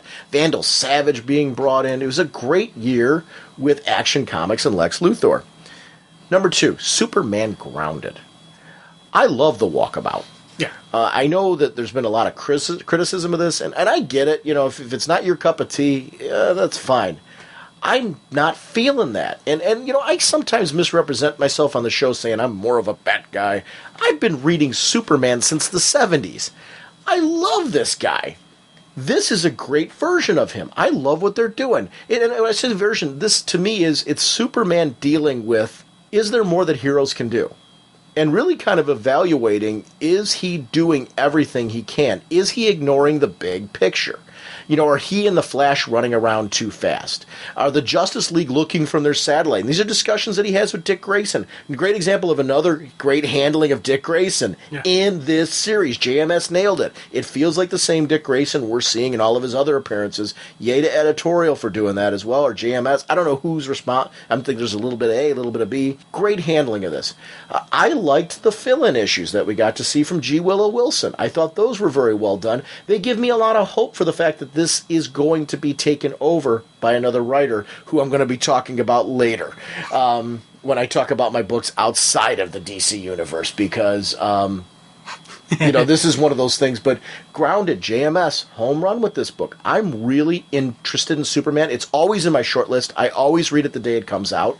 And I'm not forced to do that. I'm interested. I really dig the story, and it's very cool for me. And that's been true of the fill-in issues. It was funny, when I saw G. Willow Wilson on the cover, I think I'm so into the story that it didn't even... And some of her explorations on things that are going on, like Lois's Miss Path, and then the Perry White story, I thought were just great. That Perry White story was awesome. Yeah. That was just outstanding. So I want to, you know, I'm not just complimenting JMS here. I've got to compliment Ayers, G. Willow Wilson, on what she's doing in this book, too, because it was really, really great. And it's actually a writer who I'd like to see do more DCU stuff. Mm-hmm. She did that Vixen, I think, was her as well, that Vixen miniseries that ran a while back, and I really liked that as well. Number 1 for me, this might shock you, Supergirl. No. I think the most consistent Superman title for the last year, I'm gonna argue and say since that creative team took over that book. I love, and it's honestly the book I'm most scared for. Because I think that what Sterling Gates and Jamal Igle have crafted here is a Death Star of how to... I was complimenting Brian Q. Miller on what he did with Batgirl. This is the mirror image over here. I think what these guys have done, they took a character who I thought was, you talk about Damian being unlikable? Yeah. Supergirl was in some ways skirting the Damian line. I liked that because of the way that she was brought in and, you know, shown that she was a teenager, so she's more of Kryptonian. She got a chip on her shoulder. I liked that concept when she was introduced way back when in Superman Batman. There comes a point in time, though, where are we going to evolve her? And how do we do it? They gave her a secret identity and a cast of characters. Lana Lang was handled very well in this series. Of course, always Cat Grant was great. But Superwoman, on and on and on. They were echoing the events that were going on in New Krypton. And she was always the one that, to me, I was enjoying following her because she was trying to stay on Earth and deal with the xenophobia that was growing. You know, the anti-Krypton sentiments that were growing on Earth, and really trying to make a place on this planet. And dealing with the fact that Mom wanted her one place, and she needed to be another, and trying to keep her own life going. I loved seeing this, and her explorations of her relationships with her parents growing up, and which parent she identifies with more and why. The issue where we got to see her throughout the run, make a choice of a guild and all kinds of other stuff. This is just a great run from these writers, the writer and art team, and yay, amen on Supergirl. My favorite Superman title. Cool. I'm going to go with I call it the event category, but it's really event, maxi series, the big stuff. It's not what people would traditionally call it. It has the traditional events in there, but it also just has these big the big, large, limited series that I don't think it's fair to judge put a 26-issue series up against a 4-issue limited series. And that's, kind of, how I look at it. So I've put those all kind of in a, giant... I probably would have done that with more categories. Yeah. Yeah. Now, I'd say probably number 5 coming in would be. See, it's tough.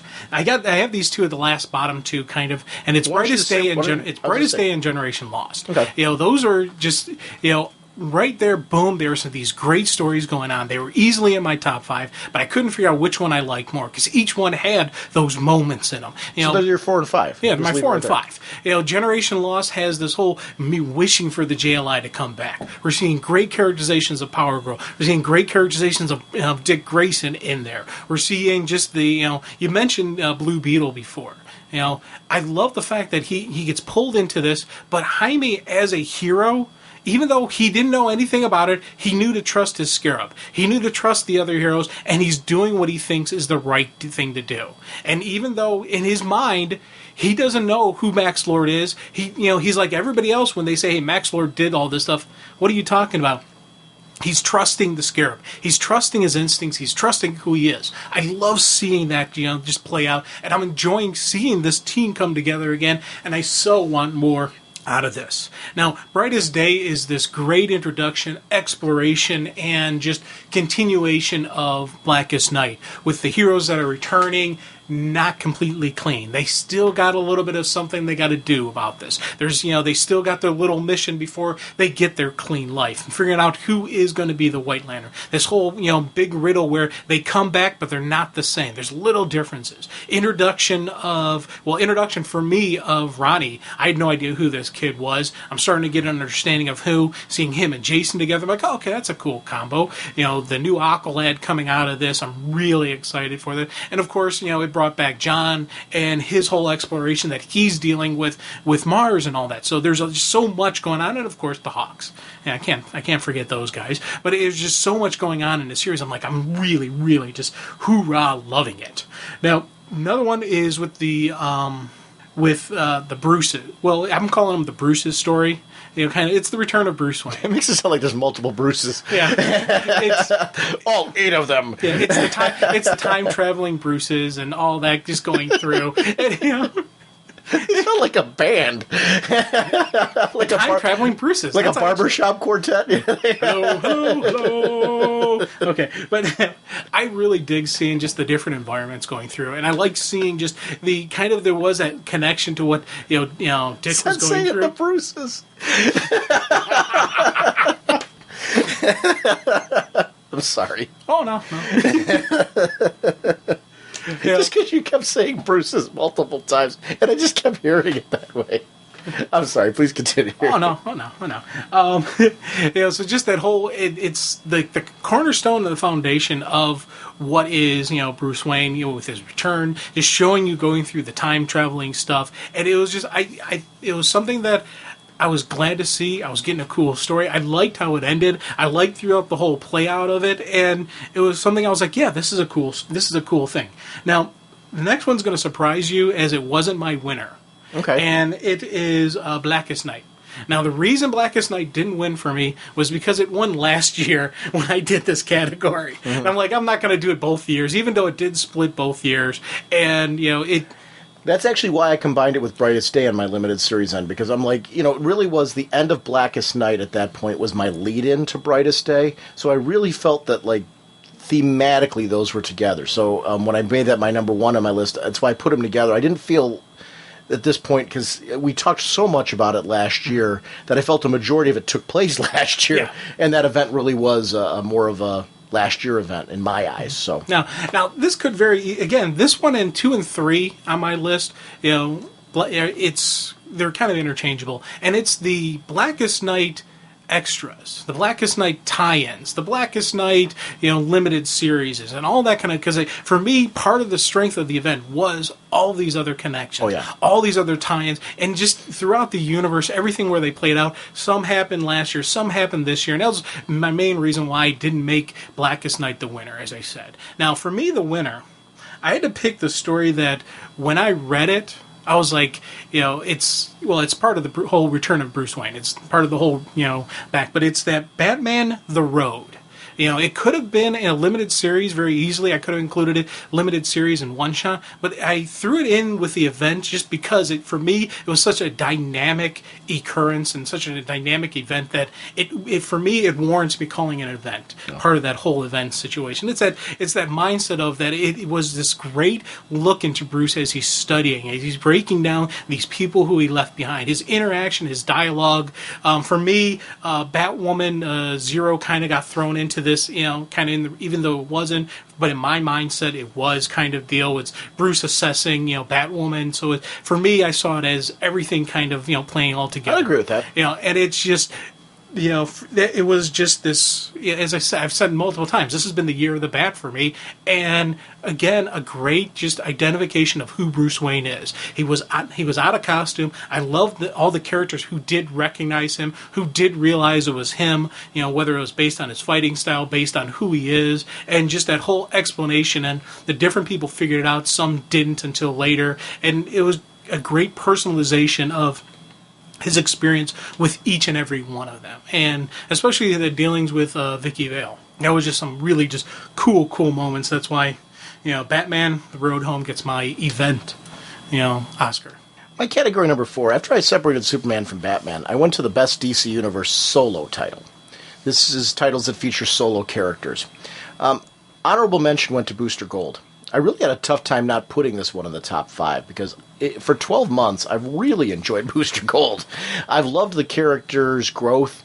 I've loved seeing him. It was funny. I was thinking about this, seeing him with Blue Beetle yet again, when he went back in the past. But what I liked about it this time was we got to see Booster this time, instead of being so focused on rescuing him, so focused on saving him and finding a way to bring him back. We saw a Booster who almost felt out of place, and Blue Beetle was even noticing it, that he'd grown and he'd evolved, and it was kind of a more you can't go home again feel this time around. And it was something that I thought evolving over time, because we saw a lot of the issues were focused on him dealing with Generation Lost and trying to prove that Max Lord was still alive.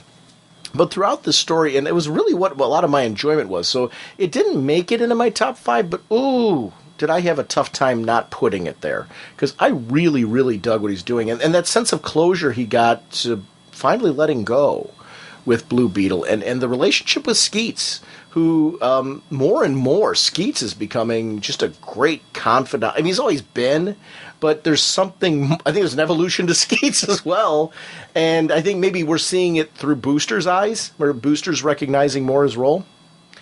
Number 5 with me was for The Flash, and this is honestly one where it traded off with Booster quite a bit when I was going through my play on this one. I think it's a series that has gotten better as it's gone on, very similar to what I said for Rebirth.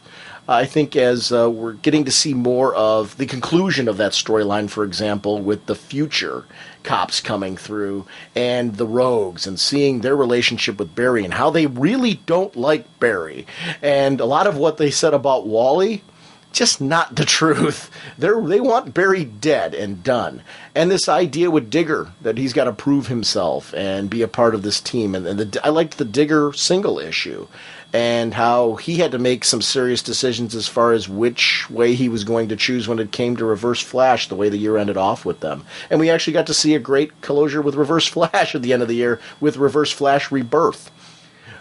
Just a kind of a great exploration of everything that's good about The Flash. Wound up in my number 5. Number 4 for me is The Spirit. We've talked about this on the show quite a bit lately. It's one of those books. David Hine has crafted a book that I wasn't sure if I was going to put this in my DCU or outside of the DCU, but I'm like, well, it really is under the DC imprint, so I should count this one here, and I counted First Wave. It actually made me count First Wave in the limited series section instead of it bumped them both into this. This is by far, for me, the best First Wave book right now. I love The Spirit. I love watching Denny. I like the way that Dolan is this kind of corrupt cop who isn't comfortable 100% in that role, and it kind of is that way because that's just the way to survive in that environment. But he sees opportunities through the Spirit to maybe do things a little different, and actually does take those steps. It's you don't have to have any experience with the Spirit to enjoy this. This has actually made me want to go back and read Will Eisner's stuff. I have never read that, and I would like to go back and do that now. This is really good. It's grim and gritty. It's film noir. It's a detective kind of vibe. I like that Denny isn't perfect, makes mistakes, and has to deal with them. I like that he, gets hurt along the way, and even though it seems like he can't die, I don't know what that role is. There is this sense, though, of vulnerability to him, too, which I really like about the whole thing. He feels like a guy, like a regular guy on the street, just has this quirk that he somehow came back to life, and I like that. I mean, there's something interesting about him. A little quirky, pesky guy won't stay dead. But it isn't like a big focus on the guy. The fact that he's come back to life. There is normally with characters like that who seem like what's his deal. You never get this sense that that's a sure-in thing for, like, if he gets shot in the head or something like that, I'm not entirely convinced that he's coming back. I think that, he's probably done for. So, I don't know, something I really like about the whole character, the whole vibe. The art's always great. There's an adventure. I liked the black and white backups a great deal, but for me it was the main story. And I think I did like the backups more than you did, but for me it is the meat and potatoes is what David Hines doing in the front, and it's just a great book. I love seeing the kids on the street who he's getting information from, the girl who's his confidant. I love seeing Dolan's daughter who's obviously in love with him, but sometimes has issues with the fact that he's putting her off to the side. There's a cool world that's going on there, and it's one that I highly recommend for people. You don't have to read any of the other First Wave to enjoy this book. Number 3 for me. It's funny. Wonder Woman definitely belongs in my top 5. It wound up number 3 for me in solo. It's the new... I'm counting the Gail Simone stuff, which it bumped it from 5 to 3. This is a book that kind of wound up in the middle because of the law of averages.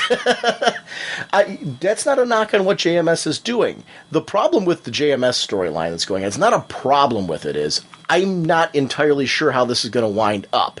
So I'm in a very tentative place with that. I'm enjoying this book a great deal. It still winds up in my short stack, so it was definitely a lock for my top 5 with JMS writing it.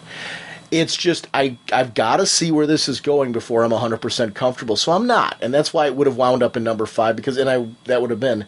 But then I'm like, but wait a minute, Gail Simone wrote quite a bit of it this year, and I loved that. That was number 1 material. So it really wound up in the middle because of that. Always in the top 5, though, so I'm not knocking JMS at all. It's kind of like how I feel about Grounded, in the sense that Grounded wound up much higher because I'm clear on what's going on in Grounded. Wonder Woman, though, I still feel like it's... Like, towards the end of it, I started to see her fly again. We started to see her connecting with her Amazon heritage.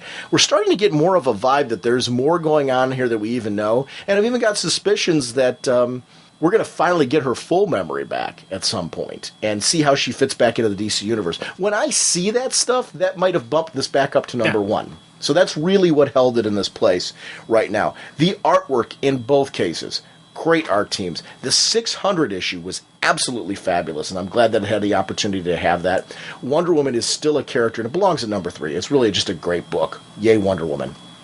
Number 2 for me is, I think, one of the most consistent DC Universe books published, Green Lantern.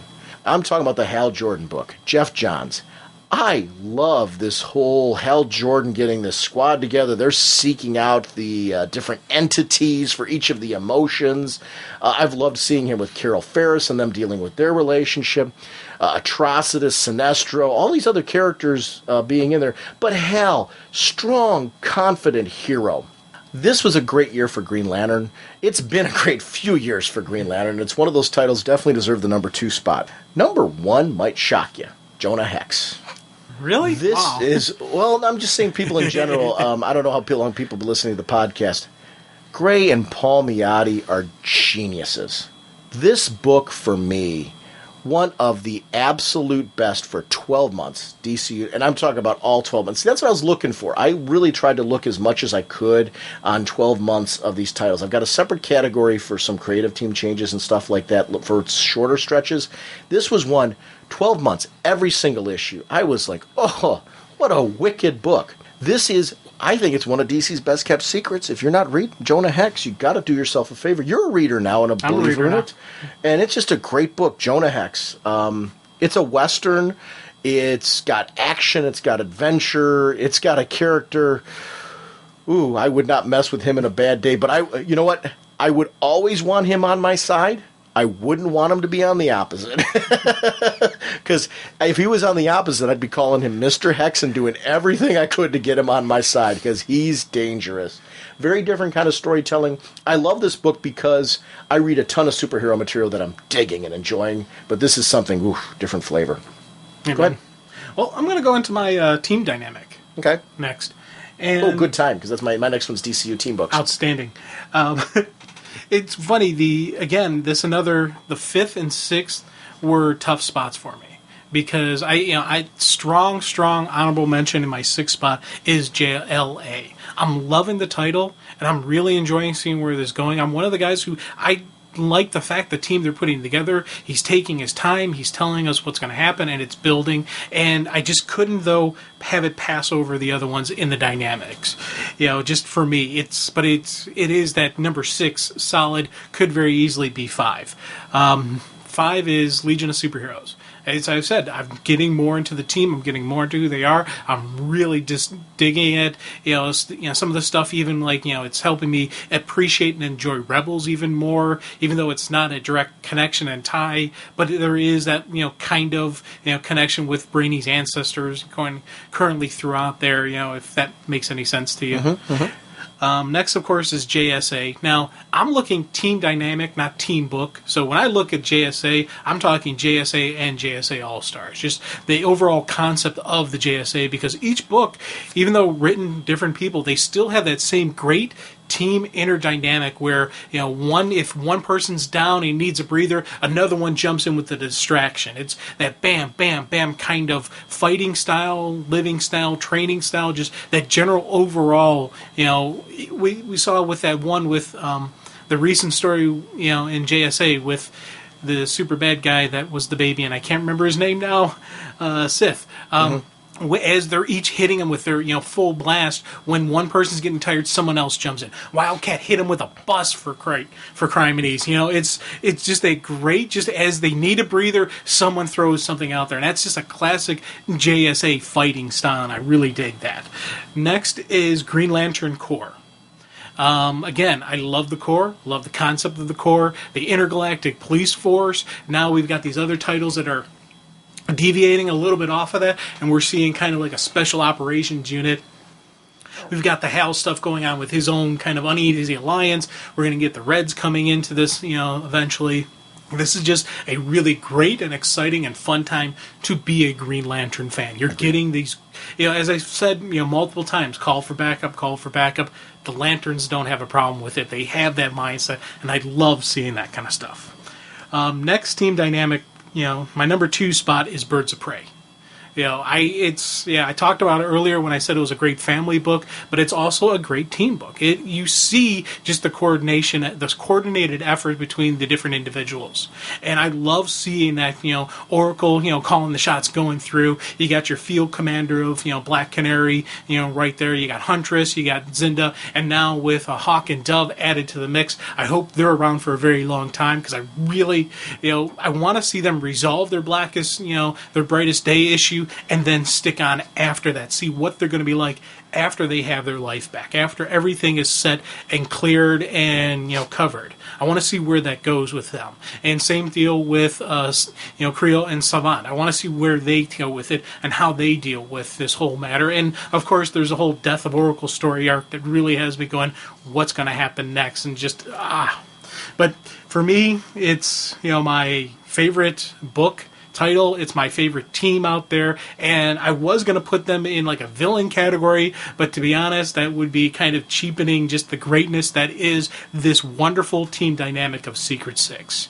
You see just the strength of the individuals interacting with each other, doing what they need to do. They're all the professionals. And even when we saw the sub-team Secret Six, that alternate Secret Six team, you still saw those great team moments. It wasn't as polished as the Six, Six, and Bane and Jeanette even acknowledged that their real team would have handled this completely different with a little bit more style, a little bit more finesse, but the job got done. And then when we saw the two initially fighting, working together, and it was just that whole great, it's oh god, it's I with when you look at the team, and I've always said you look at individuals of the team.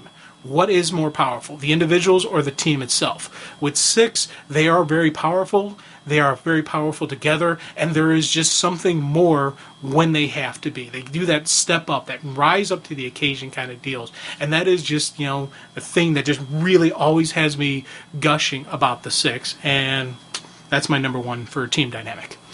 All right, my category 5 was best DCU team books. My honorable mention first I want to talk about JLA.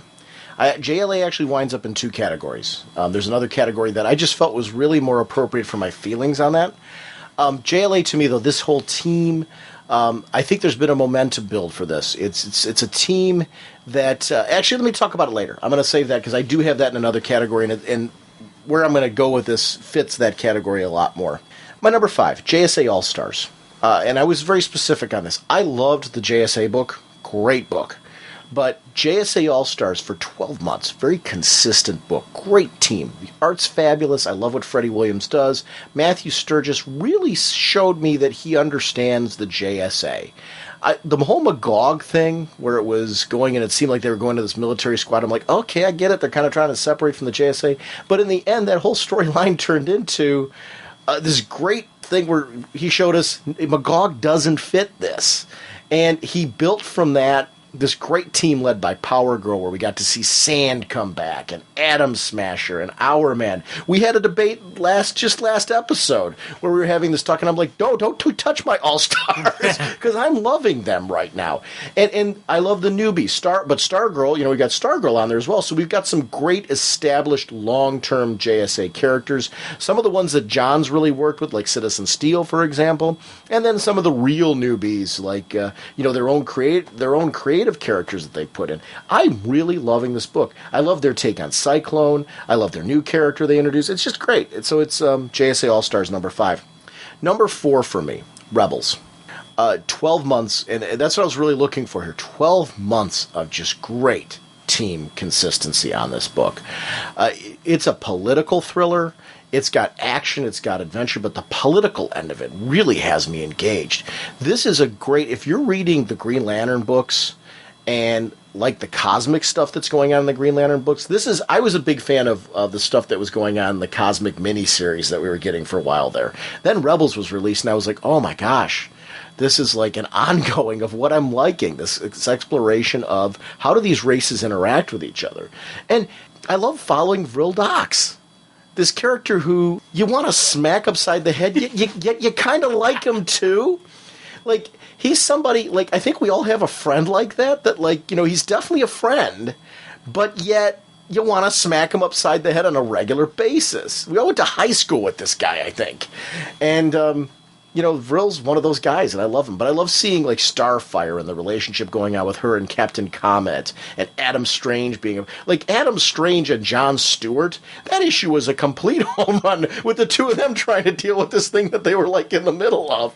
Other Green Lanterns being brought in and introduced in this series. Tony Bedard just really gets it. The whole Starro thing. I like that Starro is a major villain in this, but he's not the only thing that they're dealing with. I love Vril Dox's son, and how he comes into this, and how that he can't trust his son, yet he wants what his son can bring to the table to be working for him as well.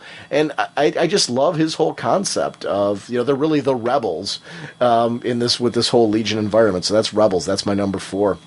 My number 3, Legion of Superheroes Adventure Comics. I put them together because my enjoyment of these two as companion pieces, I don't know how I could separate them.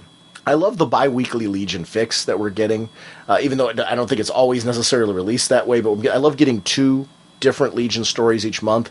I like that it interconnects. I like that sometimes one book's a setup piece for the other, kind of giving some backstory to events. Then other times it serves as a lead-in directly to the next issue of the other. just such a great universe. We talked about Earthman, how he's become an interesting character. I love seeing the class of Legionnaires in there. You talked about the family feel. The surprises galore. I love that they brought back the voting. What a great way to get interactive with the fans. Always has great art, always has great writings, and characters that I genuinely care about. So it's a very, with a backstory that on paper you would think, wow, their history is overwhelming. Levitz has a great way of simplifying that you don't need to know it all. I'll tell you what you need to know in the issues about what their past was like. If you want to go read it, great, read it in collected editions. But these things happened, and here's what we're doing now because of it. And so there's something for long-time fans, but it's accessible to new readers. I love that. It's just a very well-crafted, well-written book by a master, and I think Paul Levitz is a master in proving that he's still got the chops for this. And honestly, not even proving he's still got the chops for it, but I think he's kicking up the game. Great book. Number 2, Green Lantern Corps. And I'm going to tell you specifically 2 characters that home run this book for me every single time they're in it. Kyle Rayner and Soranik Natu. And I'm actually going to go out on a limb and say Soranik Natu has a little edge on Kyle for me. Yeah. I love that character. This is just such a... And, Peter Tomasi and Tony Bedard deserves pat on the back for just what they're doing with this, what they've done with this book. Such a fantastic series. Another one, talk about art teams.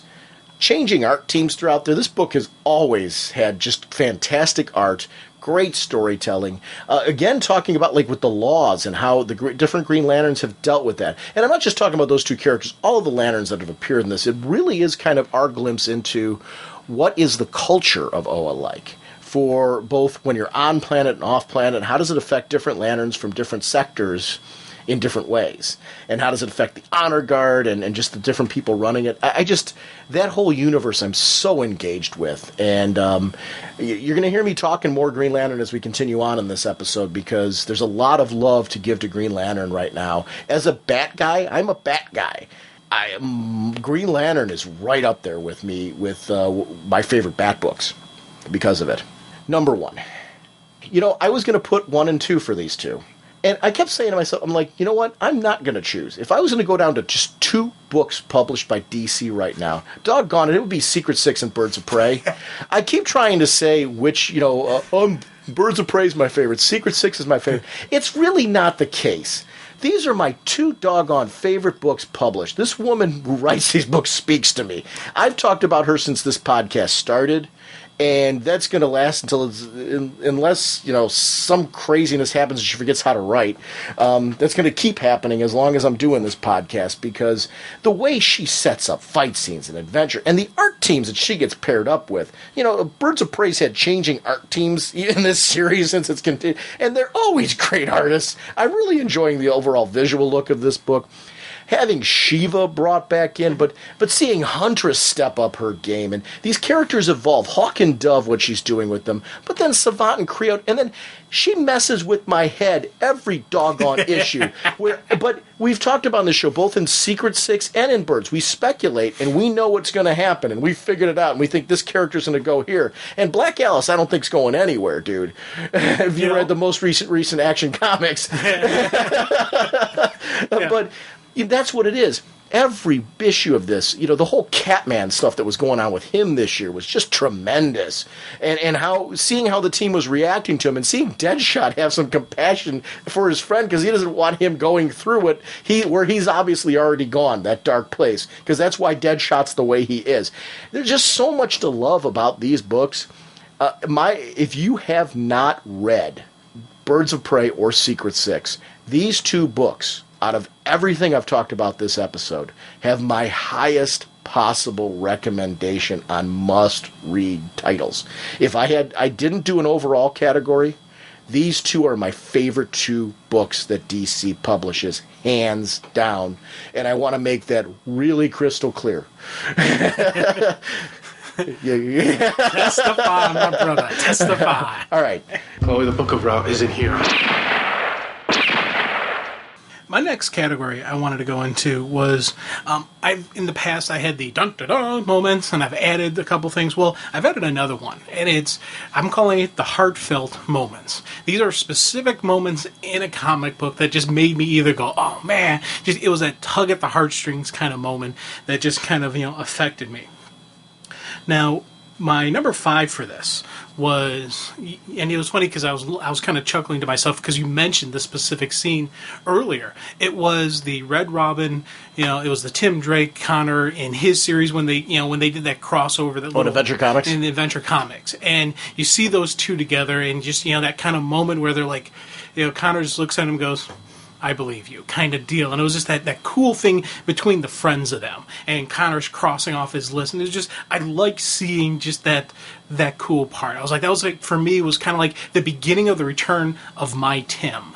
That little bit more positive, a little bit more lighter, brighter Tim Drake. And it was great Connor moments, too. And it's fun. I don't want to just say that was a good Tim Drake issue, because you were talking about when Connor was checking off his list. I really liked that aspect of it. And it was funny how much the two of them are like, because Connor had his list, but then later on we got to see that Tim had his own list that was going on. Yeah. In many ways, the two of them are best friends. They're close friends. There's a lot of differences, but there are a lot of similarities where the two have rubbed off on each other, and we've seen that in a lot of the storytelling, which would happen with best friends. Very cool. Mm-hmm. My number 4 moment, actually, is from the Larfleeze Christmas special. And, originally, this wasn't even on the list because Larfleeze wasn't. I hadn't read it. And screwed everything up. Yeah, it's doggone them publishing a good book. I know. I was like, what the heck, guys? Because I'm reading through Larfleeze, I'm having fun. I'm like, this is kind of cool. And then I get to that moment where he's like, cross off all those things that don't matter. What really? And just family. Yeah. And I'm just like, oh God, I feel so terrible for this guy now. This little Muppet. I'm like, oh, we gotta help him. Somebody's got to help this guy out. Someone's got to, Didn't that change? Like when you reread the issue, didn't it change everything for you? Big time. So huge, and I was just like, I wanted a Blue Lantern to come down and give him hope and tell him where his family is. Yes. I wanted, I just want so much more for Larfleeze now than just cool comic relief. I want to see him get his family back. And if you didn't reread that issue, for anybody who got it, do yourself a favor and reread it. It reads totally different than the second time around after you've seen what happens. Oh my God, yes. Now, number 3 for me was Clark, the beginning of the Grounded series. Just those cool moments when he was remembering what Pa Kent told him. And he reaches down in the park and he scoops up the handful of dirt and you feel it in his hand, and just that, just seeing that moment, it's that, the immortal Superman, is vulnerable. It's that human side of him. That's that Kansas farm boy that comes out again. And every time I see it, every time the story is told correctly, it puts me in the boots. It makes me connect and associate with Superman. I can see having, some of the moments I've had with my dad, I kind of see again. And it's one of those things that always gets to me, and just, it was a really great way to start off that story. Now, my number 2, that was Judo Master and Damage's funeral. Oh, wow, that was really good. That, for me, and everything leading up to it was great. She had the rage, she had the anger, and then King Chimera, kind of, shows her the rest of the story, and it just, everything changes how she deals with it. And then even at the funeral, you're just sitting there, and you get emotional. You get a little bit choked up because you can just, you can feel her pain. And you just see all the heroes lying out there. You see Freddie and his wife in the background as well because he drew them in. And I still chuckle at that. I still love that little bit. But it was just a great, just a great moment that I was like, man, this is outstanding. Now, my number 1 heartfelt moment comes in Red Robin number 17. It's the Tim Drake Bruce Wayne hug. I loved seeing that moment. Yeah. It was, not only, it was just a great moment of father and son together, but they still remembered who these characters are. Right before they drop their cape and cowl, Bruce fires off an EM pulse in case there's any cameras around, so it'll fry them out, so they won't get a picture of them without their cowls on. And then they both drop their cowls, and they had that, that tender moment, and just one more thing. What? The hug. And it was just like, oh, God. More than father and son, though. They're partners. They're best friends. They rely on each other. It's a different friendship than he has with Connor, but there's something about the two of them. When you see them swinging off together, the find out who to do it with kind of thing, it's like, yes, all is right with the world.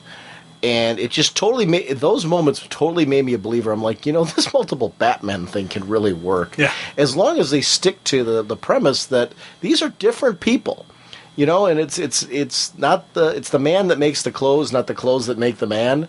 And just a great example of where you've got two very different Batman and Robin teams out there right now, and I love that. It was really cool. Yeah, it was a cool Bruce moment. It was a cool Tim moment. It was that whole just that great thing where this kid has been through so much garbage, so much pain, and he's getting again more moments of happiness returning to him, and it just hoorah.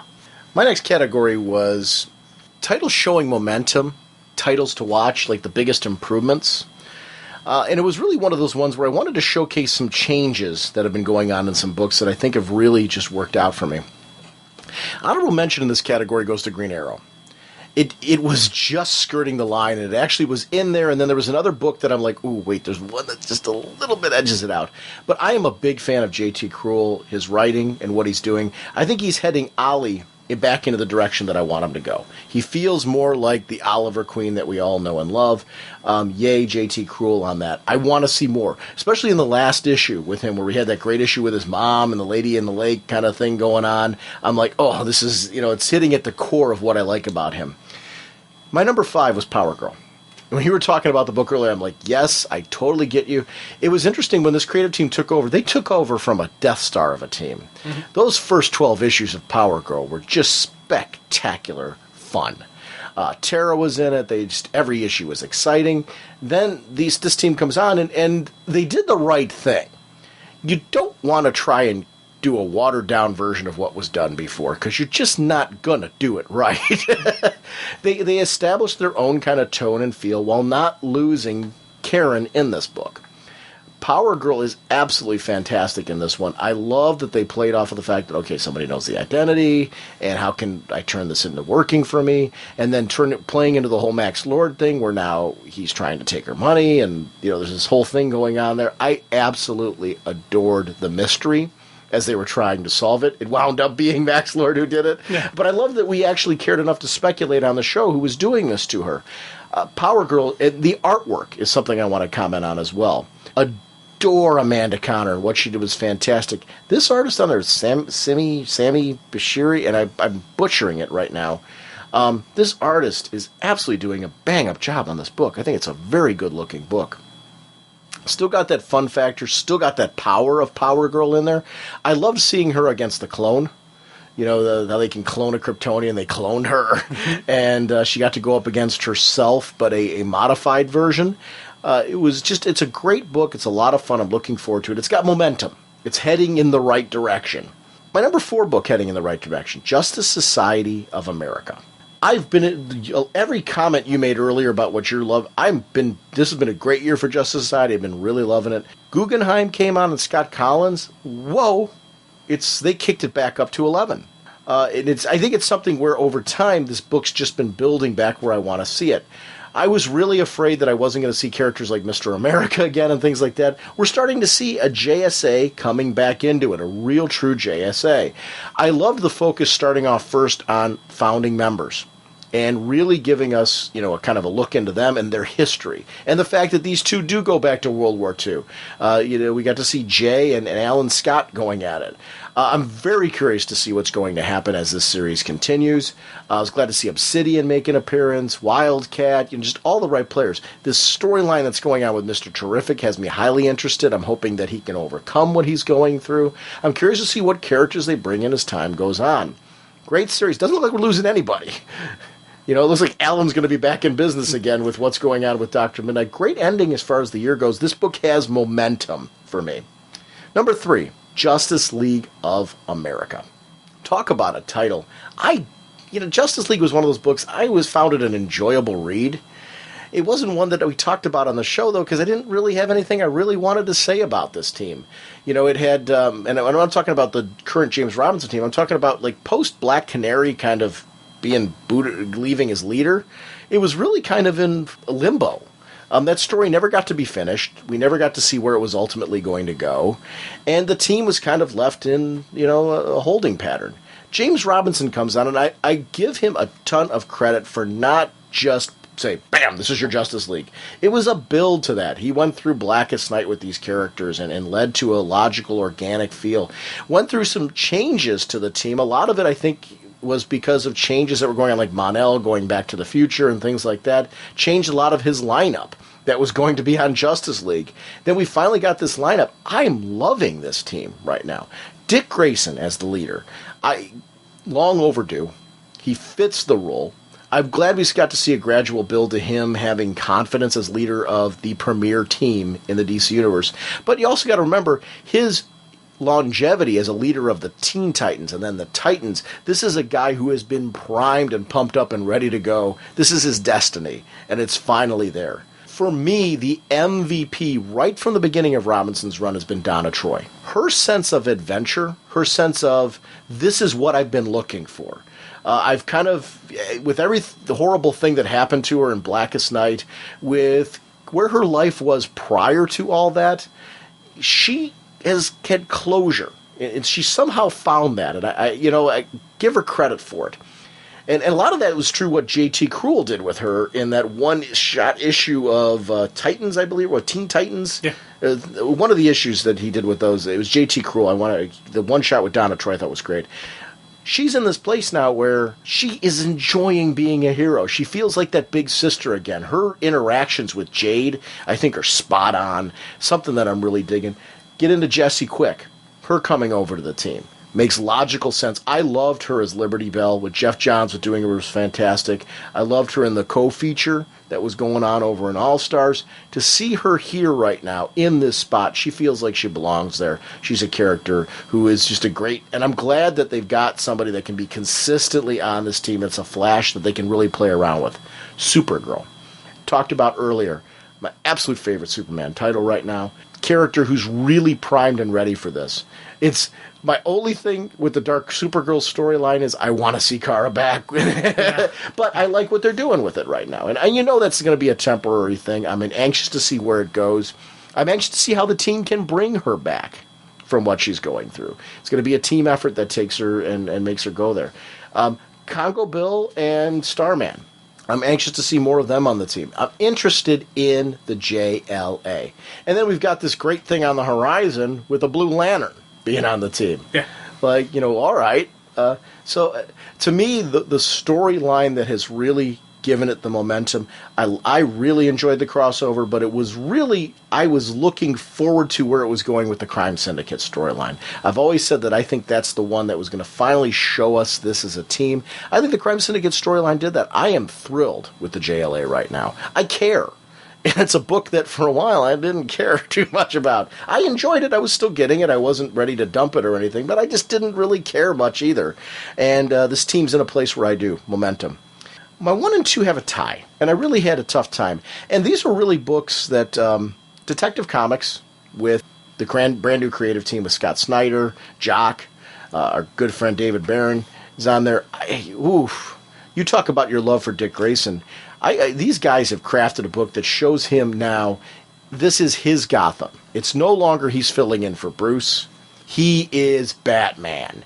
And he's doing the kind of adventures and taking the role to whole new heights with gadgets and tricks and acrobats and mysteries and just gritty crime and drama. Everything I want to see from a Batman comic in his world. Seeing him do these crazy things like diving out of Oracle's watchtower and stuff like that, zooming down. That second issue was fabulous. Yeah. This is the kind of Batman storytelling I want. Definitely one of those titles with just incredible momentum right now. It's tied with Teen Titans. J.T. Cruel, Nicholas Scott, oh my gosh, do they understand Titans. Another book that was in a very similar category to what I was saying with JLA. Titans, I was enjoying reading it. It was, a title that was, okay. I was having fun with it. I wasn't ready to drop it or anything like that. I liked the characters. These two come on board, and it's like, whoa, what the? It's now must-read material. Teen Titans right now is fabulous. The first 2 issues out of this creative team, again, understanding how to make a team really and make that dynamic go. And I loved seeing Damian make some mistakes and the team calling him on it. Yeah. And then in the following issue, we got to see even more of Damian kind of trying to, Damien kind of fitting in with the team, Ravager connecting with him when she didn't really care for him earlier on. And it's interesting to see those two together almost in what I liked so much about Kid Devil with Ravager. That just kind of relationship that's there where the two of them are kind of the outcasts of the group that kind of don't really connect. But it's interesting to see her in the role of the wily, I've been here for a while. I kind of get what's going on. And there's a lot of good to the Titans. Her admitting that she likes being a part of the team where she wouldn't have admitted that before, showing some growth for that character. 2 books, I just think, with top-notch momentum. Teen Titans is just through the roof. And the reason why I wanted this category is these are just books at the end of the year that are just finishing off very strong. They have me excited for 2011 for them. I want to see these books where they continue to go, and they're titles that now have risen up to the short list. And that's why they're really titles that have been in a few issues in that category. Most of my categories were focusing on the whole year, like titles that had more impact all year long. These were ones in a couple of months that have really just kind of, So I think that is why they belong there. Next category I was going to go with was another one of my moments in comics, but this time it's the villain moment. Those great villain moments, those classic things that just make you go, ooh, nice. Were they all Secret Six? What? No, but it's funny, this year Six had some competition. This year's Six did have some other cool moments from some other villains. My number 5 spot goes to the death of Ryan Choi. Ryan Cho. Yeah. Mm-hmm. Excuse me, I'm tongue-tied right now. It was I love the hero. Who is it again? Ryan. Ryan what? There's a lot of Ryans, Jim. Ryan O'Neal.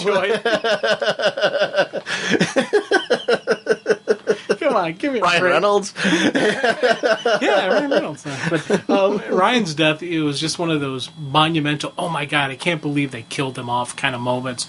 And it was really just, the fight sequence, the introduction to the Titans, the Deathstroke's team, and just that final stab kind of moment from Deathstroke was just a true villain moment. Later on when he's in the little matchbox, that was a little bit more sadist, kind of thing. But for me, it was the kill blow. The killing blow of Ryan. That was just no ifs, ands, or buts. He's dead, not coming back. Number 4 was the turning of Roy Harper. The turning of Arsenal. I really see him now full-on turn. Before, I had some questions, but it was especially the most recent issue of Titans. He abandoned his longtime friend in the middle of all those metas, those escaped meta prisoners. Roy abandoned Dick Grayson in the middle of that and left with his team because his mission was accomplished. For me, that was the true turning point. Now, is it though? Because did you see Cheshire's reaction to that? And I'm not disputing what you just put in there. I'm saying amen to what your moment is and all that. I agree with you. But yet you see Cheshire's reaction to the whole thing and how she's talking about that's the drugs doing that to him and things like that. It's very interesting. I actually found myself really liking Cheshire at that moment, which was interesting to me because I kind of looked at her as being an enabler to what he's doing, and yet in that role I kind of see her, I don't know if she's softening to him or what's going on there, but that was an interesting moment. I'm with you though that the Roy turn has gotten, I'm comfortable with it and uncomfortable at the same time. Yeah, and it's everyone can blame it all on the drugs all you want, and I'm not even going to argue that point that he is under. Oh no, and I don't blame it on the drugs. Right. I do blame it on the drugs. There was an event that put him on the drugs. Right. So there are factors, and he can make the turn back. I don't think he's completely crossed the line where he'll never be able to be a hero again, but it's going to be a tough road. In that moment, and you talk about the look on Cheshire's face, that for me really was one of those kind of cement moments that locked that moment in place for me to say, wow, this is a moment, this is a villain moment. Dang, because it was just that true emotional expression. Now, my number 3 went to in Cry for Justice. the death of Leon. And it wasn't even just her death, it was just how Prometheus handled that whole matter and how he dealt with. He destroyed an entire city. Well, basically, most of it. He got almost all of Star City, and he killed off the little girl, which was just an added extra. I don't think he was planning on, I'm going to kill this little girl as well, but just that monument of how much destruction. Now, are these your favorite villain moments? No, these are just these villain moments that make me go, whoa, that's a villain moment. Okay, I understand what you're saying. It's. I'm not saying, wow, are you saying that they're villain moments with an impact then? Yeah. I'm not trying to just... It's not even... and don't get me wrong, I'm not trying in any way to try to poke holes in your category. I'm trying to understand your category. Yeah, oh no, I understand. And it's that, those moments that, tweak and amuse my darker side. Those moments where, I sit there and I'm like, yeah, that's a cool villain moment kind of stuff. And normally it was, in the past... Was that the Leon moment? You had to have a reaction to it? But it wasn't even just complete... And I'm not saying... If so, I'm putting you out in the hallway. Because I think the cord will stretch. I'm not happy that a little girl died. I'm not. It's a tragedy, and when I read about it in real life, I'm like, oh man, those poor family. Well, yeah, it isn't a real character, right? She's not real. But here's the thing. I did have to remind myself of that when I was reading the story, when everything was playing out. And that, for me, means it's worthy of noting. It was an Oscar contender.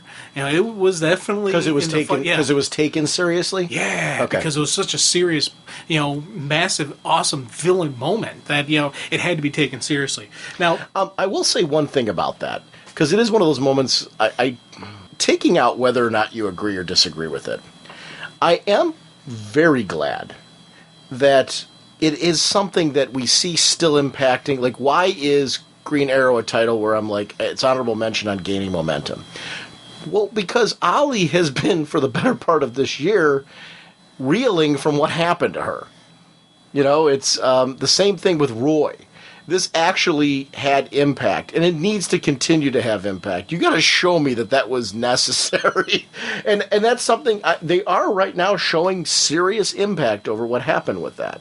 So whether we could debate till you're blue in the face about whether that was necessary or whether or not that should have happened or anything like that. Because I was a big fan of the JLA with Red Arrow, Hawk Girl, Roy with Leon, and at some point in time, I'd almost like to see him encounter Shira to see how that would all go down, being that we know she does have Kendra as a part of her, just to see how that whole interaction would go down. So I'm hoping at some point in time we get an opportunity to see that story, because I think it's a story that needs to be told because of the relationship they had with Leon there.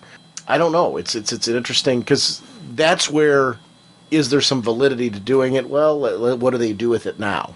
It's just like Mia. I want to see her come back and see her really deal with it, because she's just kind of disappeared off of this, and she had that really terrible moment where Roy, out of anger, blamed her. And you can just see the destructive look on her face. He's like, like, Roy, what are you doing? And no, it's, that, those two, meeting up again, it has to happen as well. And her and Ollie dealing with it, or her and, Dinah or something, she's got to come back, and I'm actually uncomfortable even talking about it. Yeah. Which is, it's an interesting thing with the, with that actually, I'm not uncomfortable talking about it because, I want to avoid that topic on the podcast. I don't mean it that way. It's just, it's the death of a little girl, and it really was something, even though it was in a story, it is something, it does make me very uncomfortable. And it's a true emotional reaction. If Agreed. A comic book gives you that, and it's funny, I listed right now as 3, but technically it's really my number 2.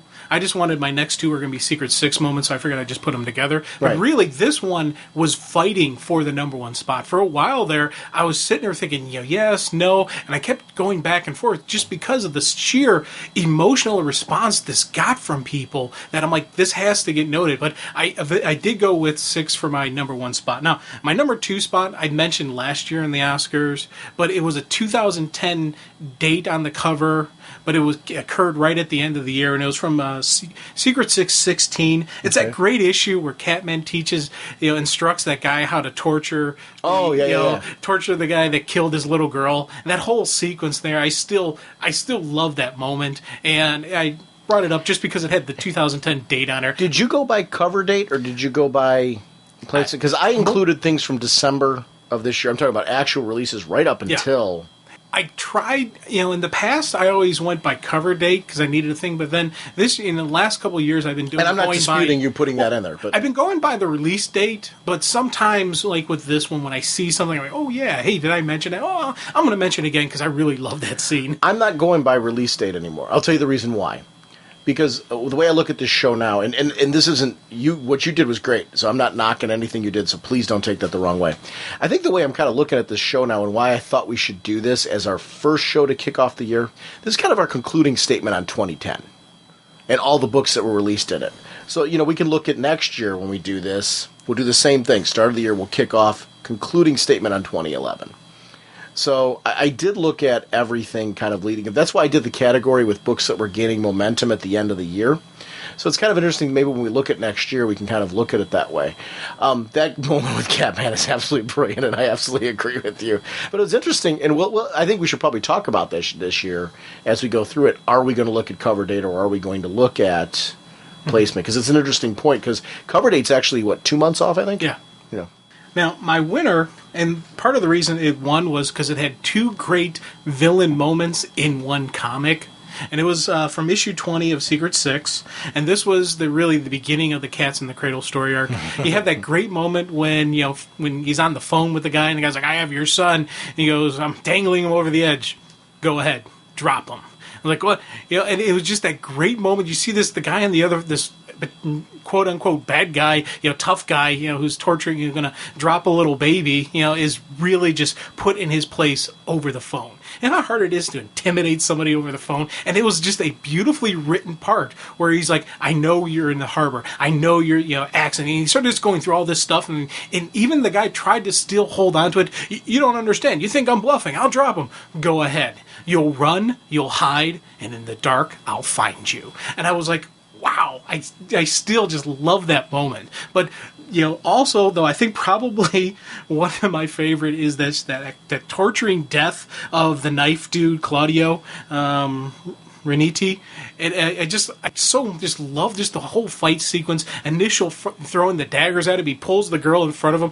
His girlfriend, woman, wife, whatever she was, gets 3 to the chest, and then she dies. Catman moves up, storms him, and then has him, just nailed to that banister with the knives through his hands. And he goes, "Hey, here, you can touch my magic cape; it'll heal you." And the guy can't reach because his hands are just sealed there. I love that moment, and it's one of those just that wonderful villain moments. Because Catman was always the six who had that code. He always had that little bit level beyond, what the others did.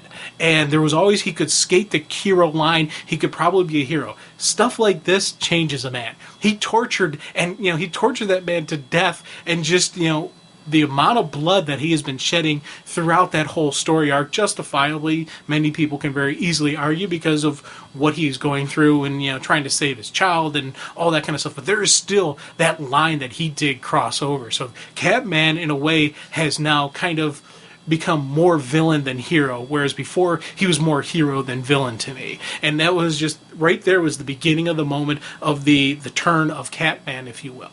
My next category is Best New Titles. And I have specific criteria for this. They had to be around for less than 6 months, because these were books that I wasn't including then in the other categories, because I was really trying to include stuff that, had like over 6 months, to 8 months to a whole year of consistency. But it needed at least 2 issues to evaluate, because I felt like at that point I'm starting to get a vibe for what the creative team is trying to do. Number 5 was Superboy, which we already talked about. I just felt this book, I really wanted to note it as just being a fantastic new title. This writer, Sweet Tooth, Sweet Tooth, Sweet Tooth, Sweet Tooth. I just got to talk about Sweet Tooth. I absolutely love what this writer's doing. And number 4 for me, Thunder Agents. What a great concept.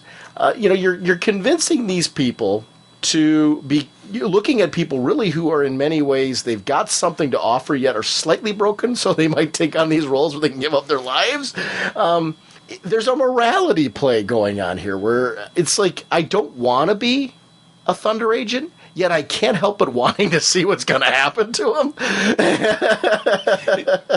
It's funny, lately I've been going through, instead of the thunder, thunder, thunder agents ho, I've been kind of going through the thunder, thunder agents. Yeah. That'll be thunder. Oh no! Agents. Yeah, don't no. But I really like, for 2 issues in, I am this very quickly is in the short stack, and these are books. Why are they the best new titles for me? They wound up in the short stack almost immediately. Number 3, Green Lantern Emerald Warriors. It's kind of like Pete Tomasi, Green Lantern book. The stuff going on with Guy right now.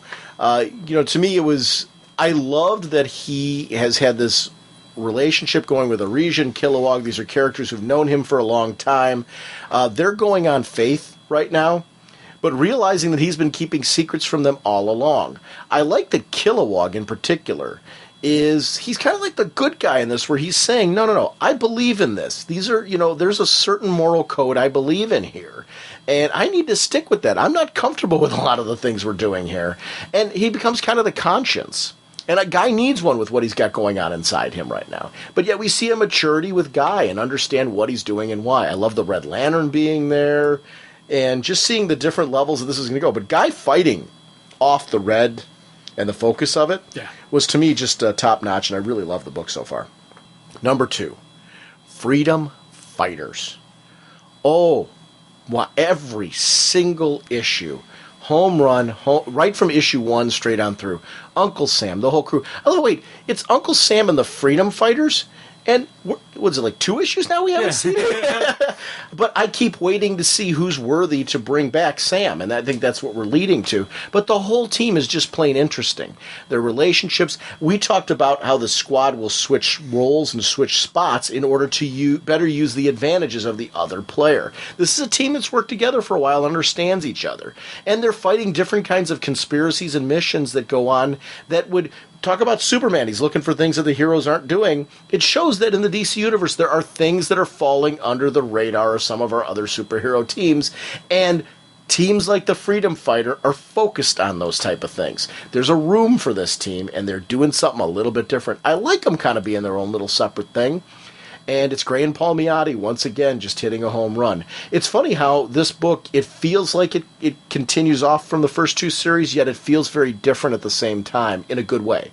And I really like this, and I hope it has a good long run. If you haven't checked it out, it's a good book to, take advantage of the $2.99 price point right now. Looking for something a little different.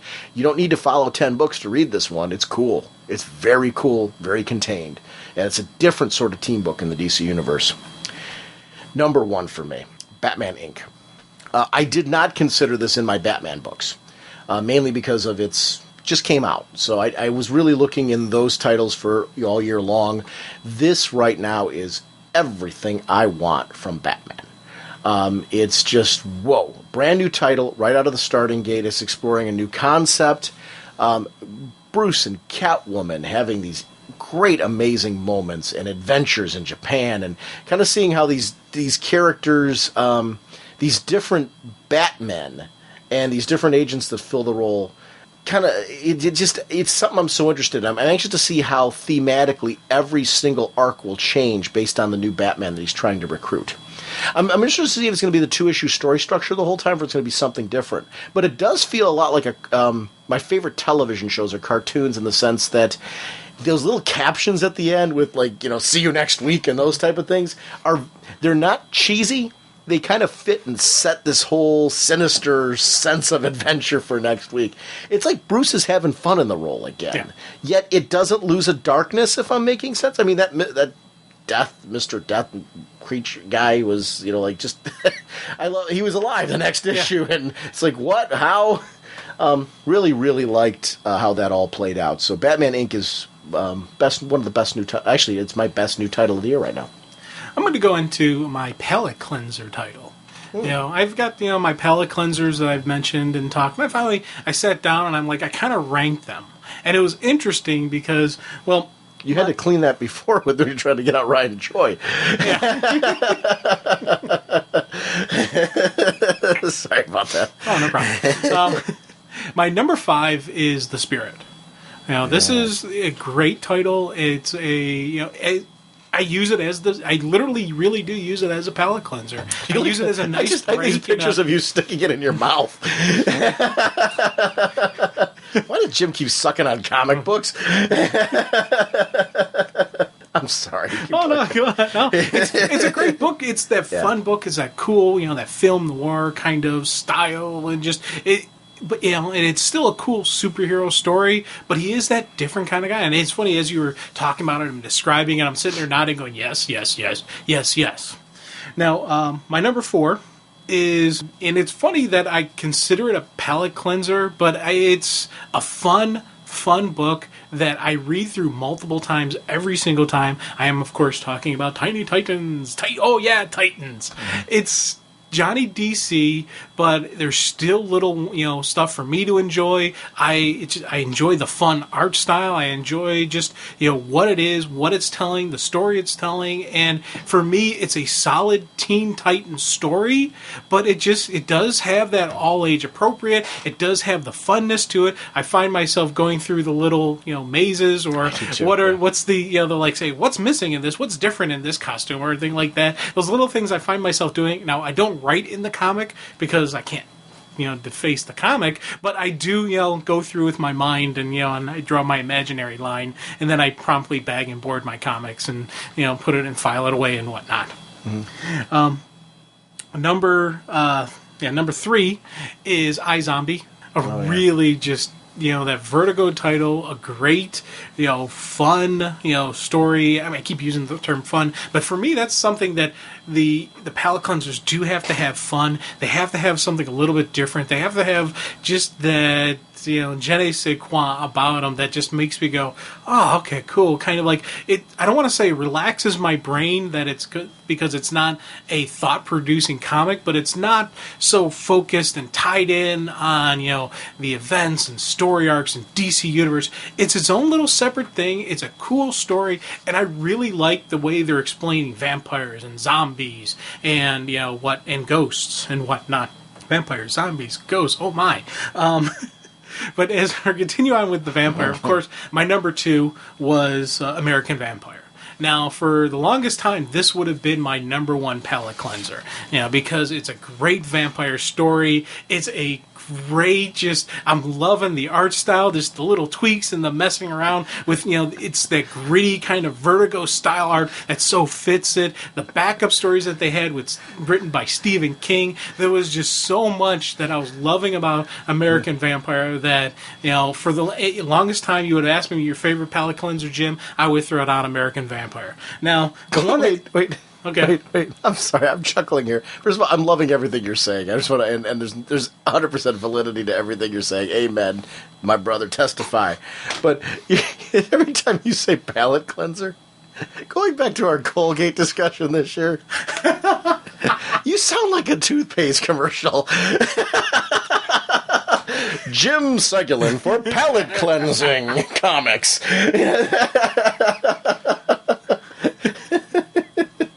Get that palate shiny. Try some American Vampire. Sorry, go ahead. No, well, it's funny. The winner of my palate cleansing title, category, was a book that I had previously dropped. And then I picked up again, and then I went back and bought all the back issues of the ones that I missed. Was this Jonah Hex? Of course. So not only is Jonah Hex, I'm glad I've got it back. It's winning an Oscar from me, because it is just, I'm like sitting here kicking myself going, why the heck did I ever drop this story? And I went back and I'm rereading stories. You talked about that hardcover. I picked that up, by the way. Did you read that? Yes. Isn't that tremendous? I read it in Vegas. I was like, oh my God, this is awesome. Yeah. I tell you, it was just...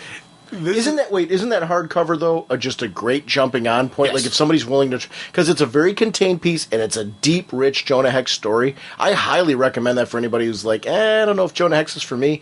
You get a nice contained story, so it's like if you don't want to pick up the series, you can pick that up and you'd be happy that you got a great story. But should pick up this book. I'm sorry, I didn't mean to cut you off there. I firmly am behind this book. I'd really love to see people pick up Jonah Hex who haven't, because I think it's very, very cool. Oh yeah, it's a wonderful Western story. You know, if you're a Western fan, you got to jump on it. If you're not, if you're like, I don't know if Westerns are my thing, pick up a couple issues, pick up an issue. You'll get the feel for the book. You'll see it's a great Western story, but it's not like just so that you have to be fans of the Western genre to enjoy it. You know, it's a well-crafted just story that, you know, as it's going on, you're like, oh, that's kind of cool. Oh, and there's always just that little twist that you don't see coming, that little bit of extra thing, like, oh, nice. It's a great way to scrape the muck off your palate. Yes. You know, my next category, this is actually my last one before I go into best of the best outside of DCU. I wanted to talk about favorite creative teams, and I was going to break them down by writer and artist. I didn't have enough categories to do that, but I started really thinking about them. Like, you know, what really makes a book all year long really great are the creative teams that are on it. So I really took a look at, for this year, what were the creative teams that really just impacted me and just really delivered a great book. Number 5 for me was the Jonah Hex team. I just think month in, month out, Jonah Hex is consistently good. They have different art teams. I want to compliment the colorist, Rob Schwager, who I just think has just done an amazing job on that book. But I know that at different times, different colorists have also worked on the book, depending on who the art team is.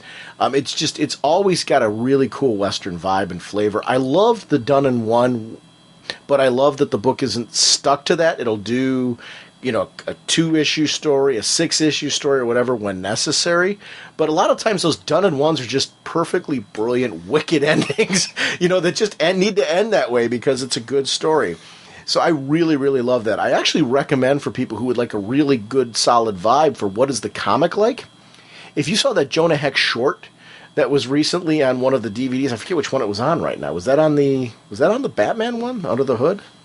Yes, it was on Under the Hood. Yeah, if you got that DVD and you saw the Jonah Hex short, that's what the comic is. So if you liked that, pick up the comic, because that's really a great representation of what this comic book is like month in, month out. Actually, I think it's even more wicked. But that's my number 5. Number 4 was the Brightest Day team. And I really just want to commend them because I think, you know, they've had different artists and things like that as necessary to kind of shift around to keep the book on time. But it's Jeff Johns and Peter Tomasi writing. I just love this. Aquaman is so cool.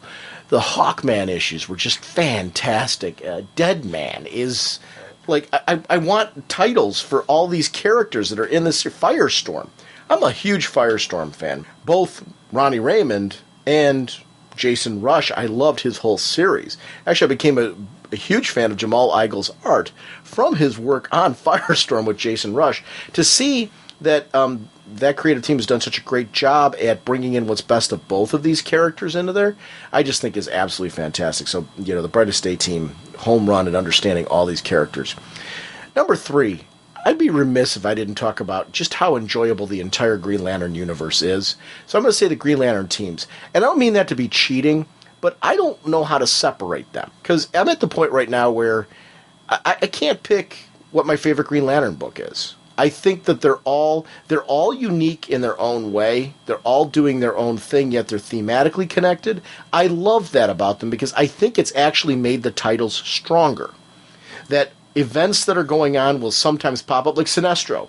We did see in Hal's book Sinestro react to the news about Kyle, but yet you don't need to be reading Kyle's book, you know, and what's going on in Green Lantern Corps to have appreciated what's going on in the Hal story, and I love that. Show me a little echo, show me a little hint that, like, okay, this is how it all fits in. I love how tight the Green Lantern universe is, and I really think it's great communication between the writers, editorial, the art's always sharp. It's the Green Lantern teams across the board, I think, have just been some of the best in comics right now. My number 2, and this is really interesting for me, and number 1, I could not decide between the Secret Six and Birds of Prey team. I told you on what was it, last week, I think I might have said that Birds of Prey is my favorite book right now. I went back and, in order to prepare for this, I went back and did a lot of rereading, a lot of paging through books. I saw moment after moment in both titles, and I'm like, I can't pick. And it's the only fair way to say it is I'm going to take both 1 and 2 out of that and just say both of those creative teams, it's written by the same writer. You said it before. We're kind of redundant with my favorite writer is Gail Simone. People know that if you've been listening to the show. I think every listener has a favorite writer in comics right now.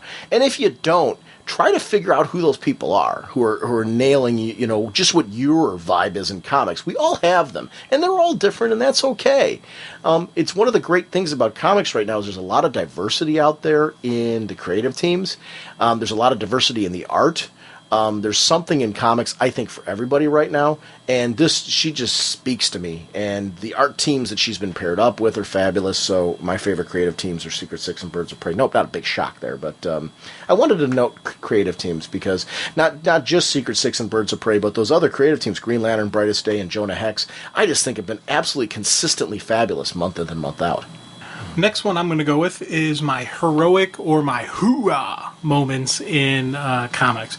Now, these are, again, it's a specific moment, and the 5, 4, and 3 spot kind of, there weren't specific locked-on moments that I could say this one. I was, there was a lot of really cool Green Lantern moments, especially through Blackest Night. Then in the individual titles, you had some great stuff, and Emerald Warriors. John, whenever I see John armor up and get ready to, throw down and fight, I always, I get, you get the nice, charge out of it. During the War of Superman, during the Superman, the World Without Superman kind of deal, and the whole title, there's a lot of cool Clark moments when he, suits up, and this is a job for Superman kind of stuff. And even Kara had some really cool hero moments in her title when she was dealing with, with her whole deals going on there. There was just so many different moments. Yeah, that's cool. Oh, that's cool. Oh, that's cool. And I just need to acknowledge those. Now, another with the Bat titles. Not only just Dick Grayson had some cool moments when he was first in the costume, when he first made some of the scenes, but that first moment when Bruce comes back and they're going up against Dr. Hurt, and it's the ending of the Black Mass story. That first image of him being there, I think that was just a great, hoorah moment. I was like, yes, let's see how this goes kind of deal.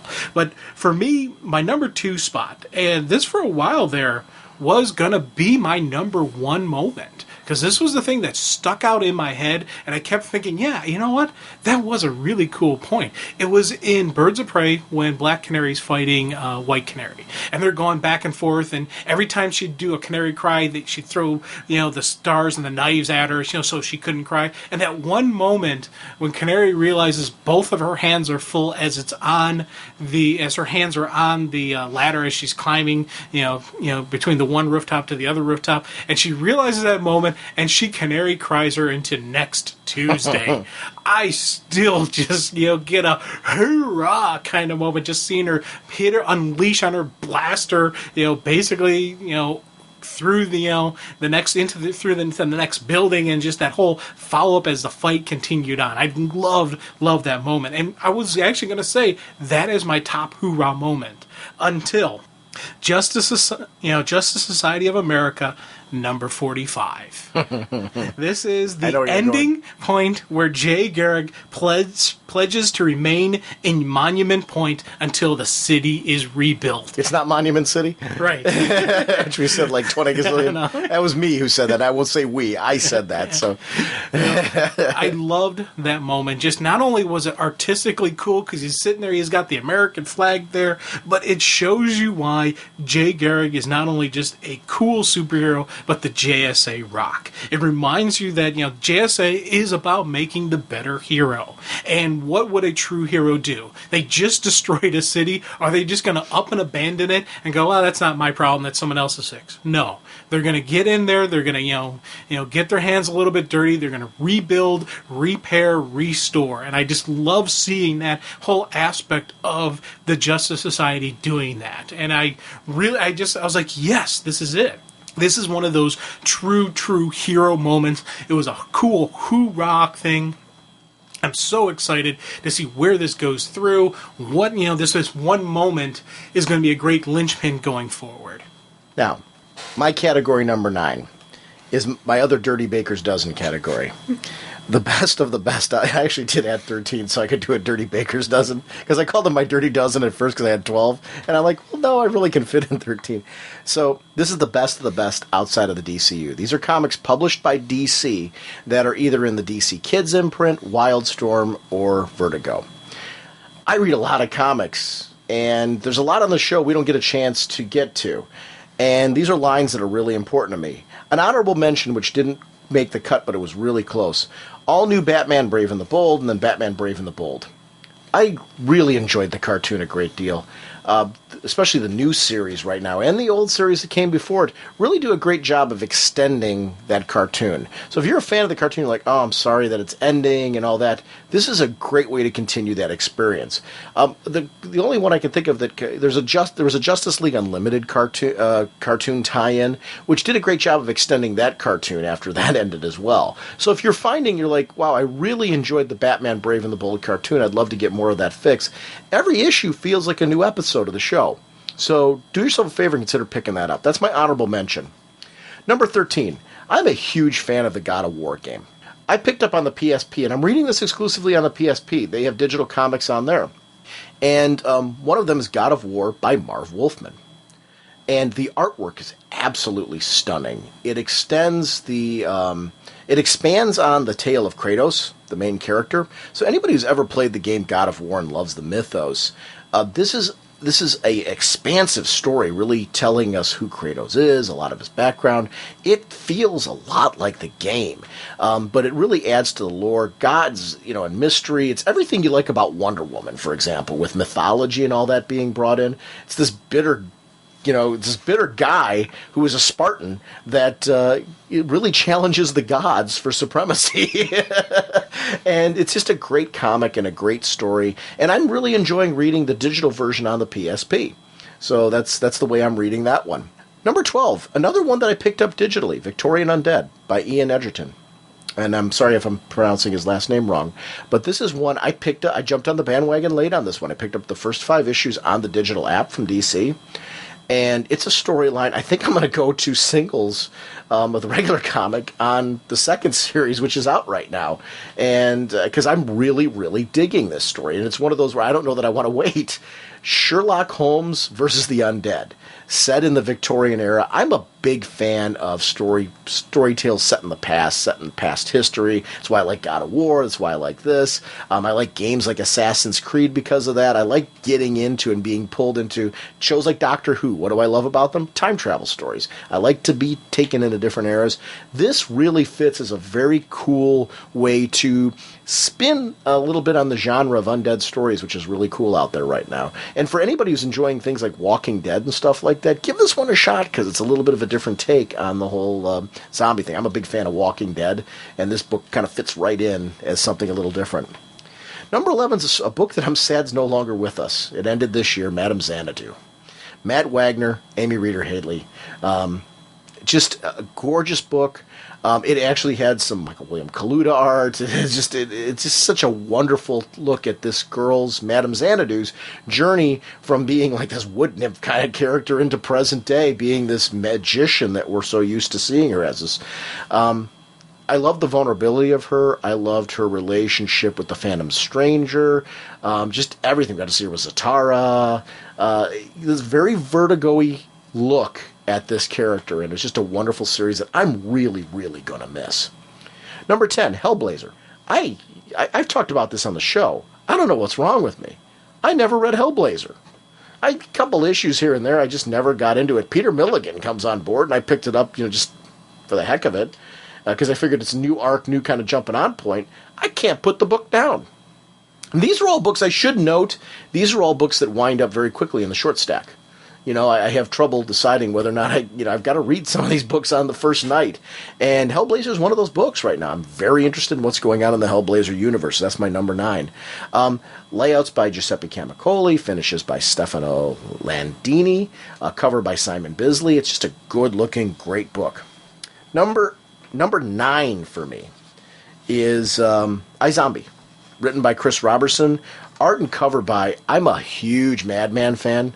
Michael Allred. I loved his X-Force when he was on there. I tend to follow this artist anywhere he goes.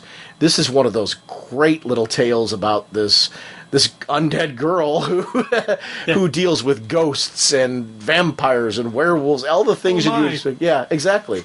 But then also is watching these characters being hunted, and they set up really this really cool mythology to this whole little world that it's just way cool, and I'm really digging that book. Number 8 is American Vampire. I'm going to echo a lot of what you just said before. I love that there is a history to these new kinds of vampires that are in there. And I love that the other vampires don't necessarily care for it too much. It's a fun read. It's Scott Snyder. If you're enjoying his Detective Comics run right now and you haven't read this, do yourself a favor and do it. Number 7, House of Mystery. Matthew Sturgis. Cain and Abel. Fig. Creepy. Mysterious. Diverse. Just fun. I love that some of the stories take place in taken place in the bar where you get to see the past history. This is a book that I've just, as the arcs have changed, I've enjoyed following them and seeing more and more of what's being unleashed for us. Number 6, Sweet Tooth. I've talked about this one on the show, By Sweet Tooth. It's a boy with deer antlers who is basically hunted because of that. There's a plague that has killed the earth. The only thing that seems unaffected are these kids that have animal parts, who have for whatever reason, because they have these genetic differences, seem to be immune. And kids seem to have come after this has all gone down. Well, what happens when they find out one of them didn't?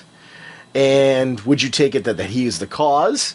Or that he's the cure? Would you let him live, or would you dissect him? What do you do? These are all moral decisions that go on in this book. It doesn't sound like it, but it's fun. This kid is great. He's a kid that you immediately find endearing. You want to protect him, if that makes sense. So you get the whole vibe that, like, if I saw this kid, I would immediately step up to the plate. So you get the vibe when the big guy is like, having moral decisions about this. If you're not picking up this book, it's a great read. And it's one that's in trade, and it's being collected, but I recommend picking it up because it's just very different. The character is one that you immediately connect with, and you start feeling... You were talking before about how Leon's death and how that made you feel that she was real. This is a kid who's alive, who I feel is very real. And if somebody kills him, I'm going after them. So be on notice.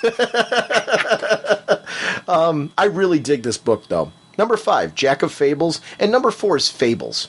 And I was one of those where I was going to kind of put them in the same category, and I always give a slight edge to Fables, I think because of the longevity, and Bigby Wolf's in there, and all these characters. These are basically characters from Fables and nursery rhymes and all those things. You've seen them in Disney movies, you've seen them in classic storybooks, that have come to our world because they needed to escape theirs. And theirs turned out to be not a very nice place, and it was ruled by Geppetto, who turned out to be very evil. And Pinocchio's not sure which side to be on. I'm not going to ever be able to do this book justice. It just celebrated this year its 100th issue. It's such a great series. It's being collected. Not only can you get it in trades, you can also get these deluxe hardcovers. Yeah. I like the series enough that I'm genuinely considering going and buying the deluxe oversized hardcovers of this series because I just think it's so well written and so well done. Bill Willingham, Matthew Sturgis, a who's who of art teams. I know Mark Buckingham, one of the big artists associated with this. Just it's stuff that artists that you've seen before on books like Sandman and things like that. This is to me a series that people talk about Sandman. Fables is very much one of those. Sandman, 100 Bullets, Why the Last Man. Fables is one of those books. It's a must-read of a Vertigo title. So I wanted to give a shout-out to Fables. I'm getting in my top 3 now. Another book that was canceled that I am not happy it was canceled but has me excited for a brand new title. Billy Batson. Oh my gosh. DC Kids, whatever. I don't care what label you put on this book. This is great. Shazam. Amen. It's a great, great book. I love these characters. It didn't in any way, was not watered down in the slightest bit. It didn't talk down to kids. This is, to me, what great comics are. It's not a kid's book, it's an everybody book. And there's a huge distinction there. Very accessible, great cliffhangers. You wanted to see Billy get a one-up at the end. And villains who really, I mean, their take on Black Adam in this, I thought was really well done. It's great to see Billy go up against Black Adam. And Freddy, seeing the formation of Captain Marvel Jr. in this and how that all took place. It's a series that has a very complete ending when it's done, and I really give the creative team and DC credit for making sure that wound up so nicely. I'm excited for Young Justice because it's the same creative team that's continuing on. I love that we got to see those preview pages. It's not Art Baltazar and Franco writing it yet. It's the 0 issue, the preview art. Seeing Mike Norton, it's a different art style from Mike Norton compared to what he was doing in Billy Batson because the book warrants it.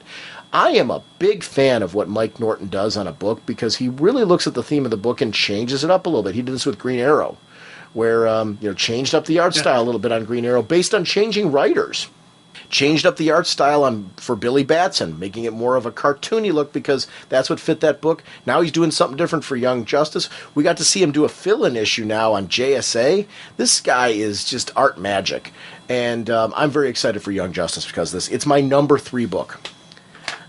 1 and 2 I had a lot of trouble with because these are my favorite books outside of the DC universe. Number 2 is Welcome to Tranquility, the 6-issue miniseries. I just really adored every bit of this. By the end of it, I was like, it felt like closure, seeing her go off with Mr. Articulate.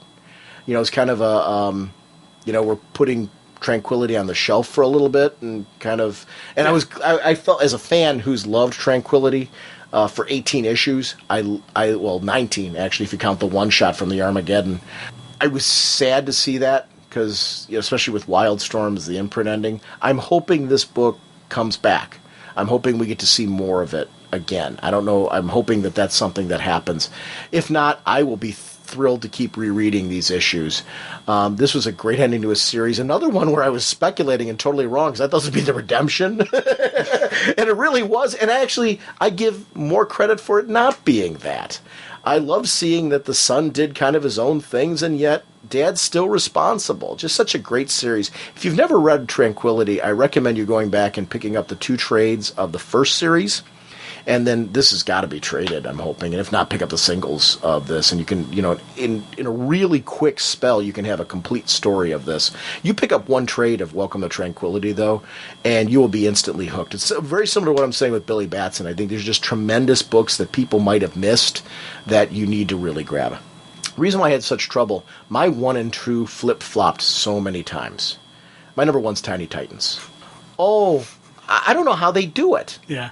How do you, month in, month out, create a book where you enjoy following these characters? You said fun before. This book is non-stop fun. Laugh a minute. I feel like it's an ongoing, though. I feel like these events, it reminds me of what's great about the Peanuts and Charlie Brown. It reminds me of, yet it's set in the DC universe with DC characters. They pull in everybody and anybody. And that's one of the great things about it not being a part of the DCU is that they can pull from any mythos. The most recent issue with the Monitor and the Anti-Monitor and all that. But even, and I'm going to add into this whole mix, the Tiny Titans Little Archie. Did you get that 3-issue miniseries? Oh my gosh, was that tremendous. Like, they made me want to start looking at Archie comics.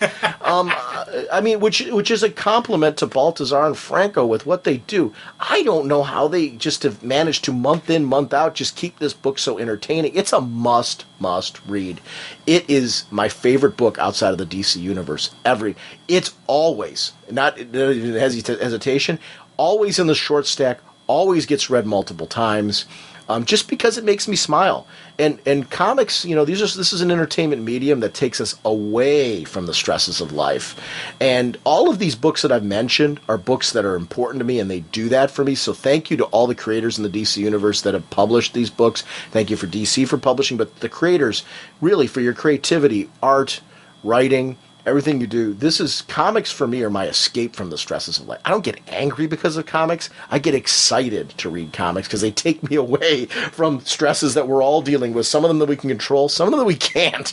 And this 2010, these books are them. I've got another category that we're going to go to, but this is kind of my conclusion of that part of it. My other category is very different than any other categories, and you'll understand when we get to it. It's kind of a good concluding category. You have one more, don't you?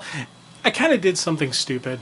Surprise, surprise. Is there a whole category? Jim does something stupid? Hey, we can take that. Top 5 dumb things that Jim's done. Well, then I'll have to do one for me as well. No. Monument City is up there. Actually, no. When I was creating my categories and I created my palette cleanser, that was like kind of a last minute, category. And before that, I You deleted with your 10th category? No. I kind of. Before that, I had created my non-DCU titles. Okay. And I had my top 5 non-DCU titles. Well, as I'm going through my palette cleansers, I realized that they're almost identical except for the winner. My non-DCU titles had a lot of my palette cleansers. I had,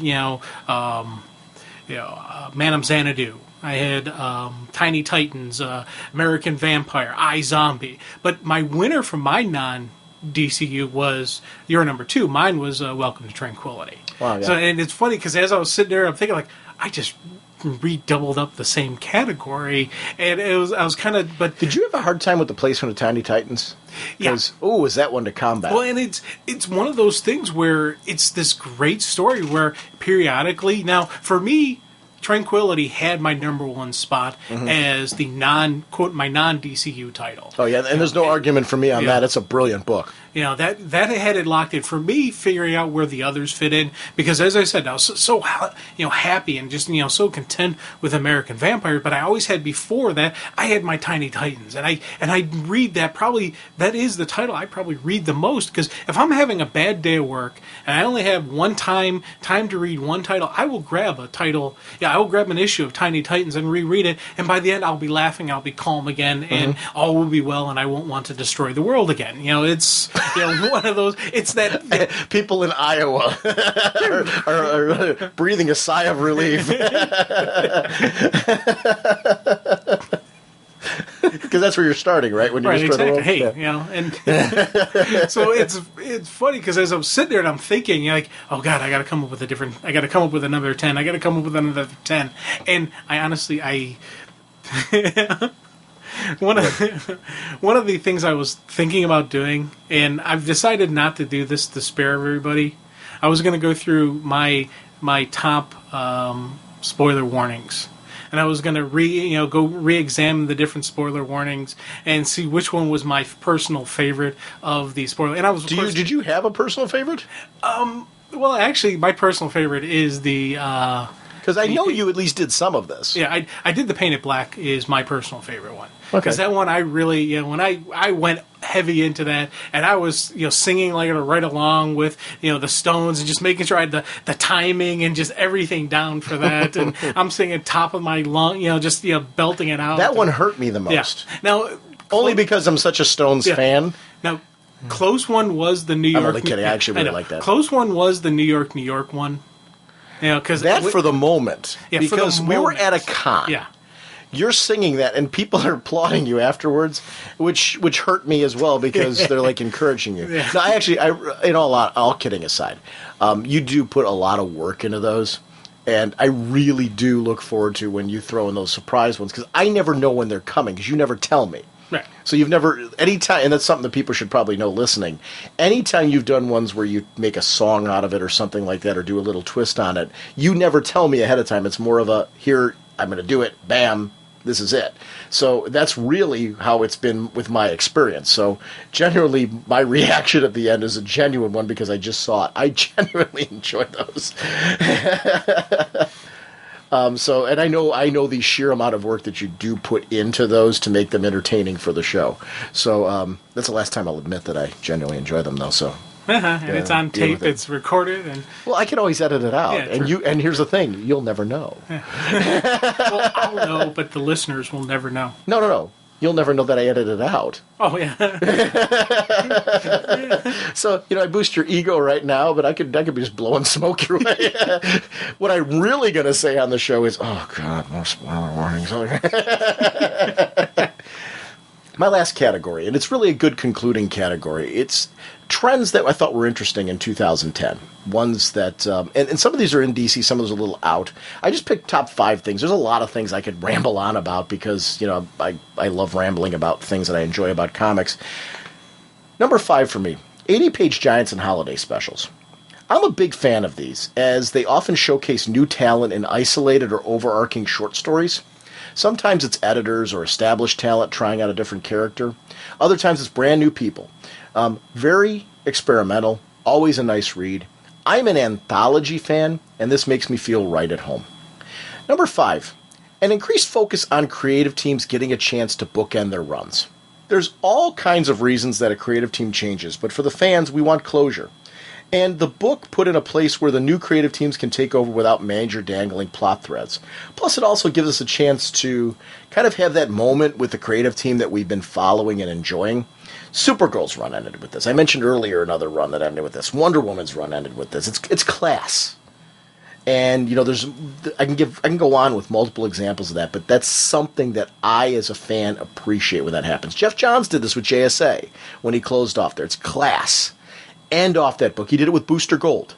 It's a great example of, where he had those great little teasers at the end and closed off the series from his run. I think your great writers are really, really good at saying, hey, no matter what reason I'm leaving the book, whether it's something that I want to do or don't want to do, whatever, I don't know behind the scenes. And that's, as I'm a fan, I'm the reader.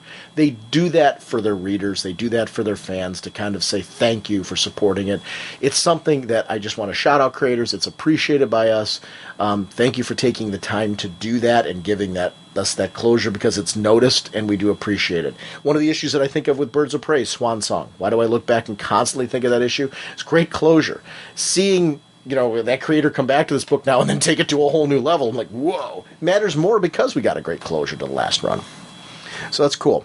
Number 3, events within families, events within ongoing titles. More series that feel like events on their own without huge events going on. Doom Patrol, major changes this year. That feels like a new event, a new status quo change. I really like that. Azrael's cool religious serial killer arc. Bat Family having its own arc. Birds and Six doing their own things. JLA Generation Lost with Power Girl and Booster Gold having this whole little thing going on. You shouldn't have to read a big event exclusively to feel like you're getting an event. And I'm really appreciating creators and that the comic companies realizing that, hey, it goes back to what we were saying at the start of all of this, at the beginning, about are we excited about the new Red Lantern book? Yeah, because I feel like that book's going to feel like an event on its own too, yet it'll feel interconnected with the whole Green Lantern universe. Number 2, the price drop. Why am I excited for this? Because I'm hoping, like when I was shouting out for Jonah Hex before, Freedom Fighters, some of your smaller books that I'd really like to see, I don't consider these smaller books. Birds of Prey, Secret Six are books that I love. I want to promote these books because they are top of the stack reads for me that I want to be around as long as the creative teams have ideas that they want to get out there for me to read. And that's why we do this podcast. Why do you guys talk about all these books you like and stuff like that? Because, in all honesty, I think there's a lot of people out there that are like us, that are fans of comics, that want to be able to listen and make their own choices as far as what they want to read. They don't need me to tell them what stinks, because I don't have that experience with comics. It's me. If I can pretty much tell from reading a preview whether or not something's for me or not. And if it's not for me, I just kind of move along. I don't feel this need to go, oh, that sounds like it sucks. Which, there's a lot of that hit and run commentary that's out there, which it's fine if you feel the need to do that, go for it. That's your kind of cup of tea. I'm glad to see the trend. Actually, he's talking about another side trend, which isn't one of the ones I mentioned. I'm glad to see the trend that on the net, I'm seeing a lot more people that are being bold and taking steps to, even if they're making a negative comment about a book, there's some substance to it. It's if you don't like a book, at least show us that you've read it. You know what I mean? Can you use some evidence that you actually picked up and opened up the pages and, talk about some of the contents? And don't be afraid to talk about what worked. Because it's like, to me, with comic sales numbers right now, show me you're a fan. fit some of that in there. And I do see a lot more of that as a trend going on there, where people aren't just talking about books they dislike or things that didn't work. They're also talking about books that they do enjoy, and they're throwing them out there. And that's great, because to me, I can't relate to, if I'm a comic fan because it escapes me from my work, I'm enjoying that. This is what comics are all about. And I think a majority of the people listening are in that place. Sure, for some of you out there, there might be some stinker books that you're dropping, that they just aren't hitting you the same way they are me. That's cool. I got no problem with that at all. I encourage you to please change your pull list and find those books that make you a fan again, because you need to do that. Previous catalog's too big. Number 1, DC jumps into digital. Price point continues to be explored. How to offer digital entertainment as a supplement or a new audience entry point. I personally think 99 cents is the sweet spot. If I'm going $2.99, I want paper. But I'd love to see digital rewards for paper purchases. It's a great way to support. I'm glad they're doing $2.99 for day and date releases, because they're connecting it to the retailers and trying not to compete directly with them, in the sense that, to offer a cheaper digital version of the same book on day and date, you're really kind of making it harder for your retailers. So I give them credit for doing that. And I think there should be a time point, though, where after a certain point in time it drops down to $1.99. After a certain point in time it all drops down to $99. Because I think, it's a sweet spot for people that are interested in that. But I would love to see digital rewards for people who are buying the paper product. Give us an opportunity to have some of these books in digital legally on the app. And that's a great way to support retailers as well. Coupons or something like that in there. Cool trend, I don't know if you saw this. They did on 1/1/11, 101 issues of Batman for 99 cents each. Wow. They went from 600 to 700, straight on through, no breaks. It was a one-day sale, and it was kind of a cool thing. It offers new readers, a chance to build their collection. I think this is a good way to show collectability to new fans who may be in the digital thing. I think they need to do that every so often, periodically, because I think these digital apps are just taking off. And it really is about, to me, I look at digital as not competing with the comic shops, and they shouldn't target that. And I don't think they are. I think they need to target new fans, your digital age fans, the ones that are your app purchasers that never read a comic book before. And I think the $2.99 price point's a bit steep for that. And I think what you need to do is start doing more of this older material for 99 cents. And runs that people can count on, and certain and expected release dates for those runs. So that, fans with the digital app know, hey, I can subscribe to this and I can get a certain number of issues, at a certain point in time. I think that's the direction it needs to go in. I'm glad to see them exploring it, though, which is really the trend that I think is cool. How can we get comics delivered? How can we increase the sales numbers to keep some of these books out, which is also going to support comic shops, because comic shops need to be able to have a diverse product line, being able to buy 1 or 2 issues of maybe a lesser selling title, but then maybe that title can be supported digitally in a different way, and win-win, if that makes sense, whereas, more diverse titles can be out there. I don't know. Great year in comics. I know. This was a wonderful year. This was very hard to do, to cut down, because there's a lot of books that I wasn't able to talk about, I wasn't able to shout out, that are really enjoyable reads that I really like. And I'm honestly got to say that I did not have a title in 2010 that I wanted to drop. And I'm honestly not just saying that. And I'm not just talking about titles published by DC. My biggest problem I have in comics as a reader is that I don't have the time and I don't have the money to read everything I want to. And that's a true compliment to the creative talent that is working in this medium now. I think comics have some of the best creative artists, some of the best creative writing minds, across any medium. I think that's why they're being tapped for video games. That's why they're being tapped for films. That's why they're being tapped for... This is the idea people. They're publishing all the cool things. And 2010 was, to me, just a great example of what is great in comics. So, yay. Maybe our 2 stories are really the same story. Hey there, guys. Don Sanderson here. Happy New Year to you. I'm calling you on New Year's Day. And I hope you guys had a great Christmas as well. I'm just listening to, I guess, your podcast 2 podcasts ago where you talk about Birds of Prey and then Justice League 51. Here's my take on Justice League. I have collected Justice League of America ever since I was a boy. And I have collected them up through issue 50, and I am about to drop the book. It's just a reincarnation of the team that I'm just not that into, despite the fact that it does include some A-list players. To me, the league is always the classic league. And, with Barry back now and Hal back to normal, I would love to see actually bringing back of the original core members. And to me, ideally, that would be Superman, Batman, whether that is Bruce if he's back, but I really don't know because I'm not reading any of the Batman titles except Birds. So I don't know what in the world's going on with him.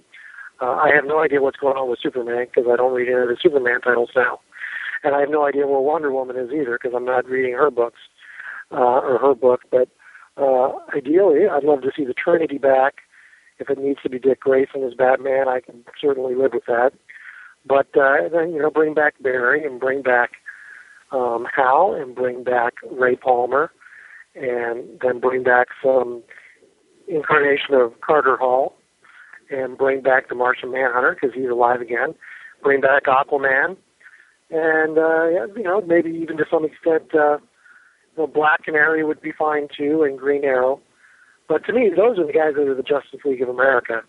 And just kind of throwing together a bunch of different team members from a lot of different groups and past and present is just not working for me. So amazingly enough, after 30-some-odd years of collecting Justice League of America, at this time I'm going to be dropping it and just looking to do something else. Like, I got very interested in this Batman Incorporated from listening to you guys, so I might check that out. But the books are definitely I'm sticking with the Birds and Secret Six. I'm actually even almost considering dropping JSA too, which is shocking. I'm going to keep reading Green Lantern. I'm going to keep reading The Flash, if there's a Flash title that's going on. And I have been kind of interested lately in the Doc Savage books by DC, as well as the Jim Lee Green Hornet books. Those are kind of fun for me. But I dropped Teen Titans, and I'm getting to the point where if the team members that are near and dear to me and have always been so forever and ever aren't in that book anymore, I guess you can call me a purist, but I'd rather save the money and put it into something else. Maybe it's time for me to go back to reading the Batman and Superman titles that I used to read, all of them, and then I stopped just for financial reasons to read these more team books.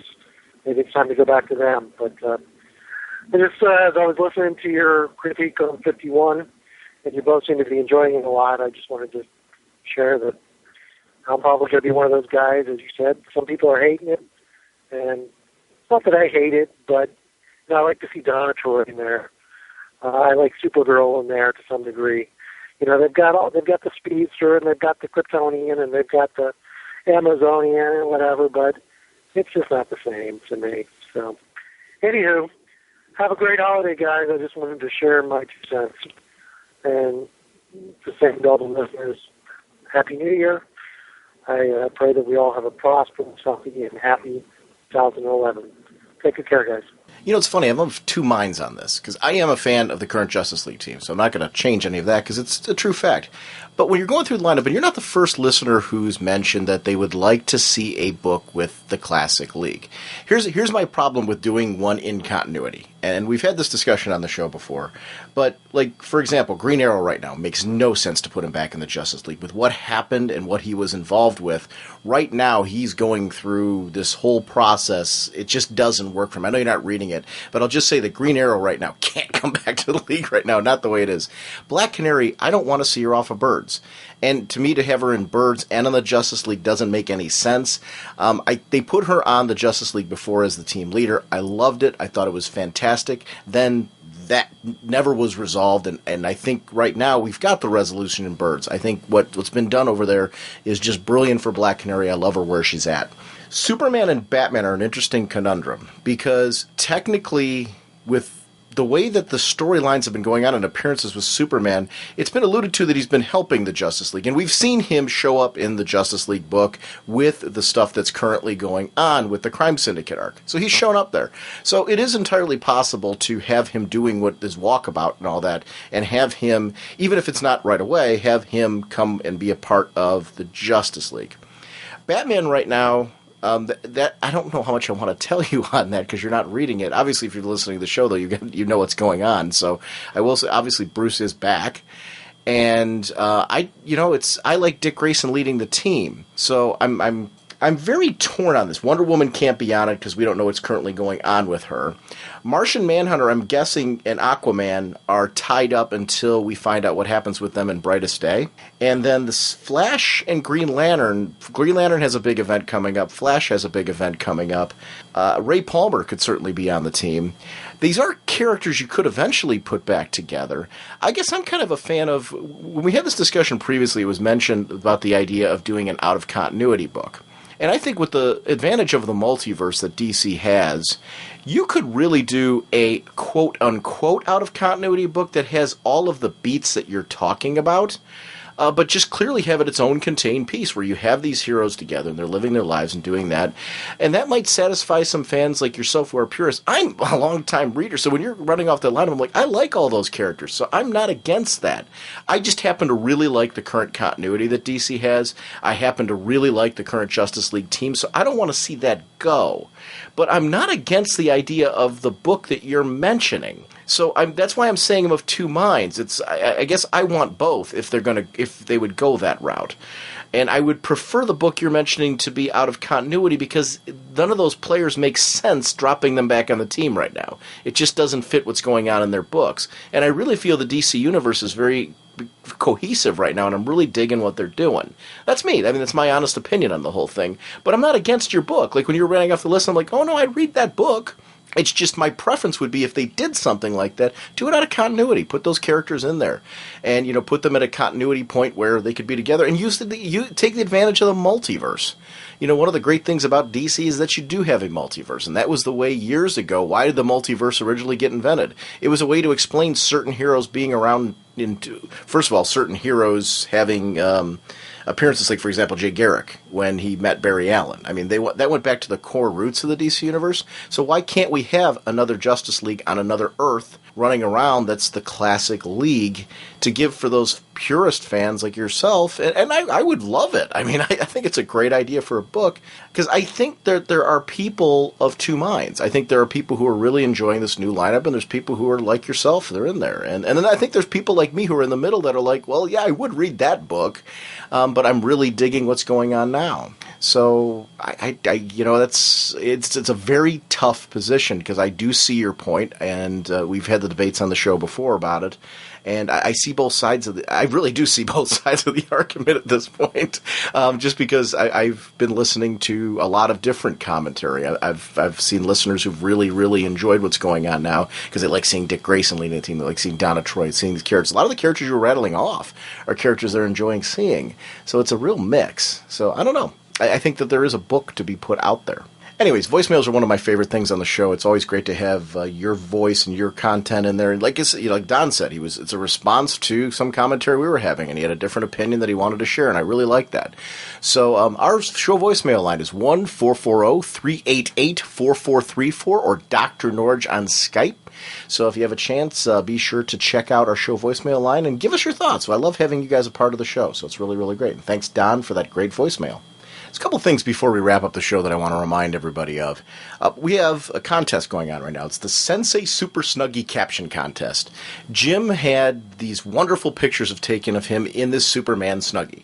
So if you have a chance, check out our show website and check out those pictures. If you have some great ideas for captions for it, it's right at the top of the page, and I'm pinning it up there, so that way it's always going to be up there for as long as the contest runs. It's going to run between now and January 31st, so there's plenty of chance to participate. Look at the pictures, And if you got a great idea for a caption for it, we've got a ton of entries so far, and I'm going to be putting them up over the next week or so, some of the other ones we're getting. So thank you for everybody that's participated so far. You are welcome to enter more than once. And we're going to have 3 prize winners. The grand prize is going to be a trade of your choice from In-Stock Trades, and you're going to get to, which I'll pay for, that's on me.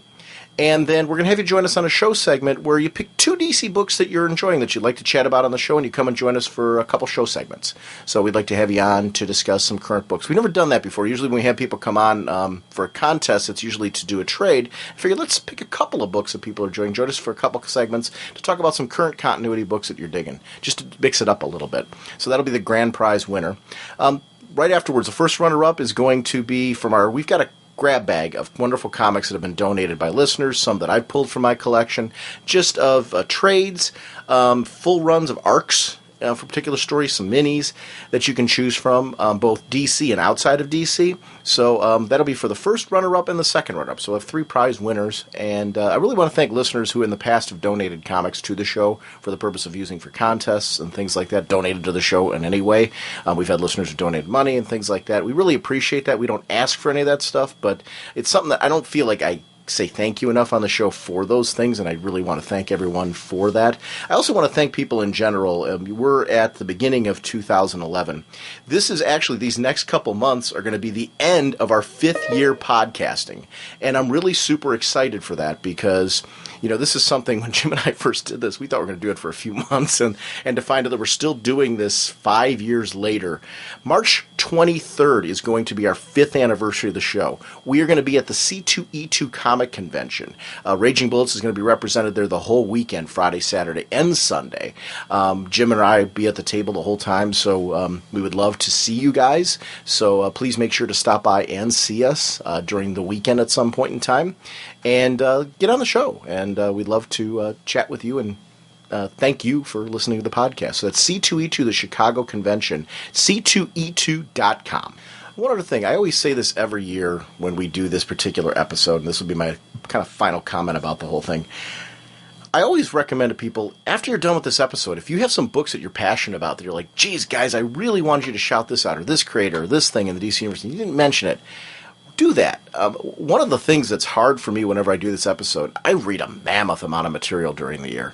I always feel like when I'm done that maybe there's some little thing that I've forgotten or things like that. This list this year, the amount of work that went into looking back at the entire year, I really tried to focus on the whole year when I was making my particular choices. So things that I left out that maybe only were a couple issues during the year and things like that, it was really, I was looking for a global thing. So that's the reason why I made a lot of the choices that I did.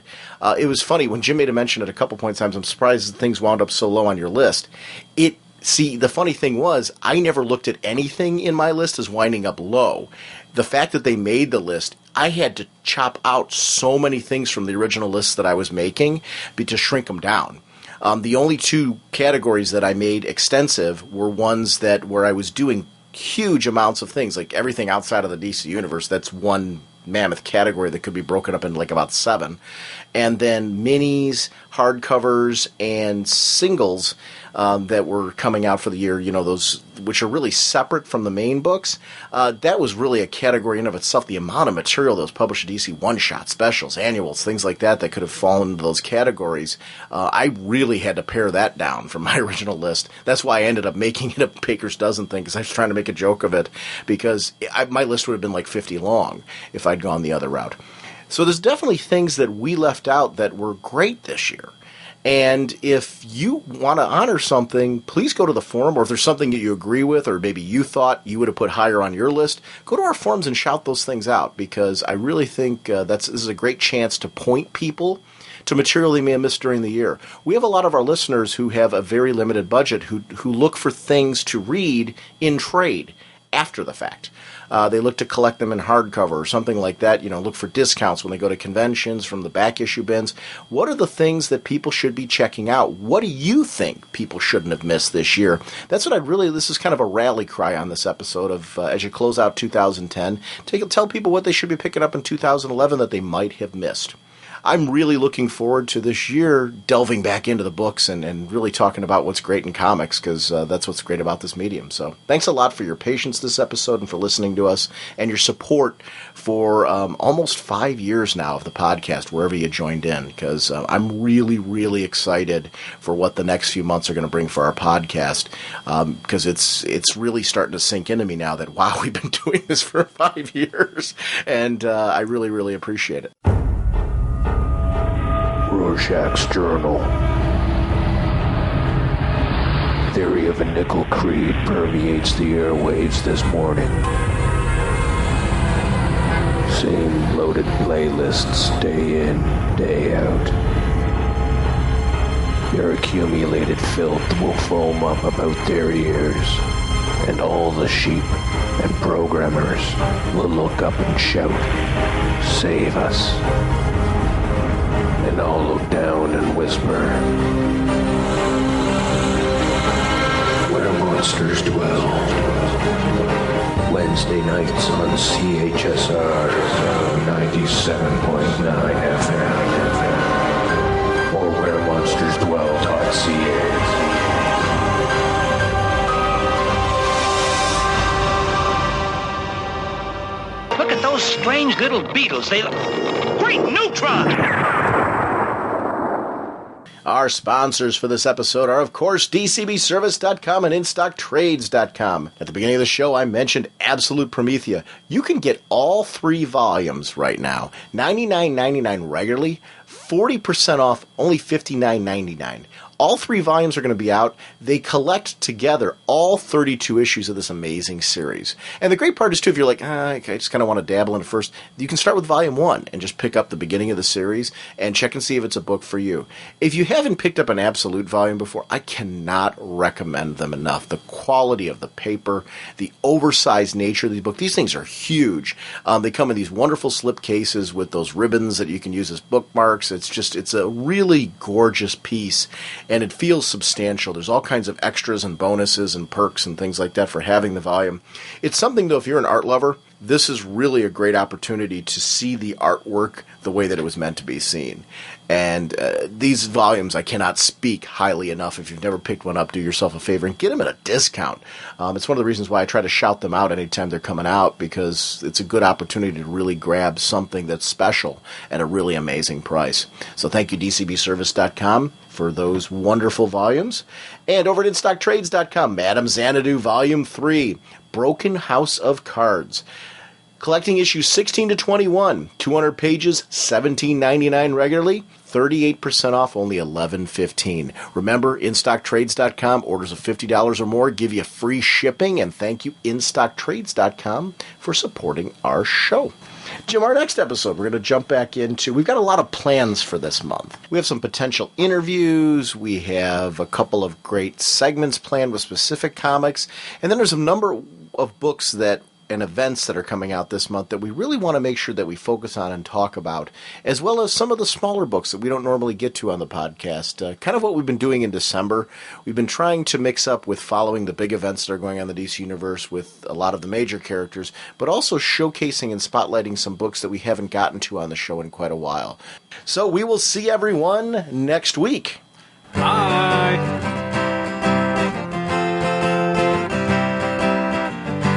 Flying through space and time, 1,000 different lifetimes. Faded for love and loss and incredibly clear sightlines.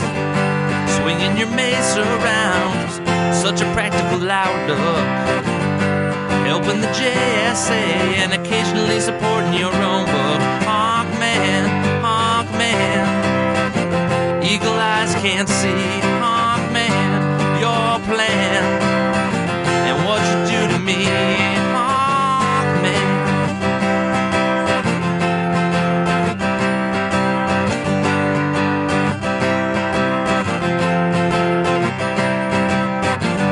The villains are closing in, be they Thanin Guard or Egyptian. Working so hard to thwart you and Hawkgirl's mission. The odds are not on your side, and danger seems to stack up.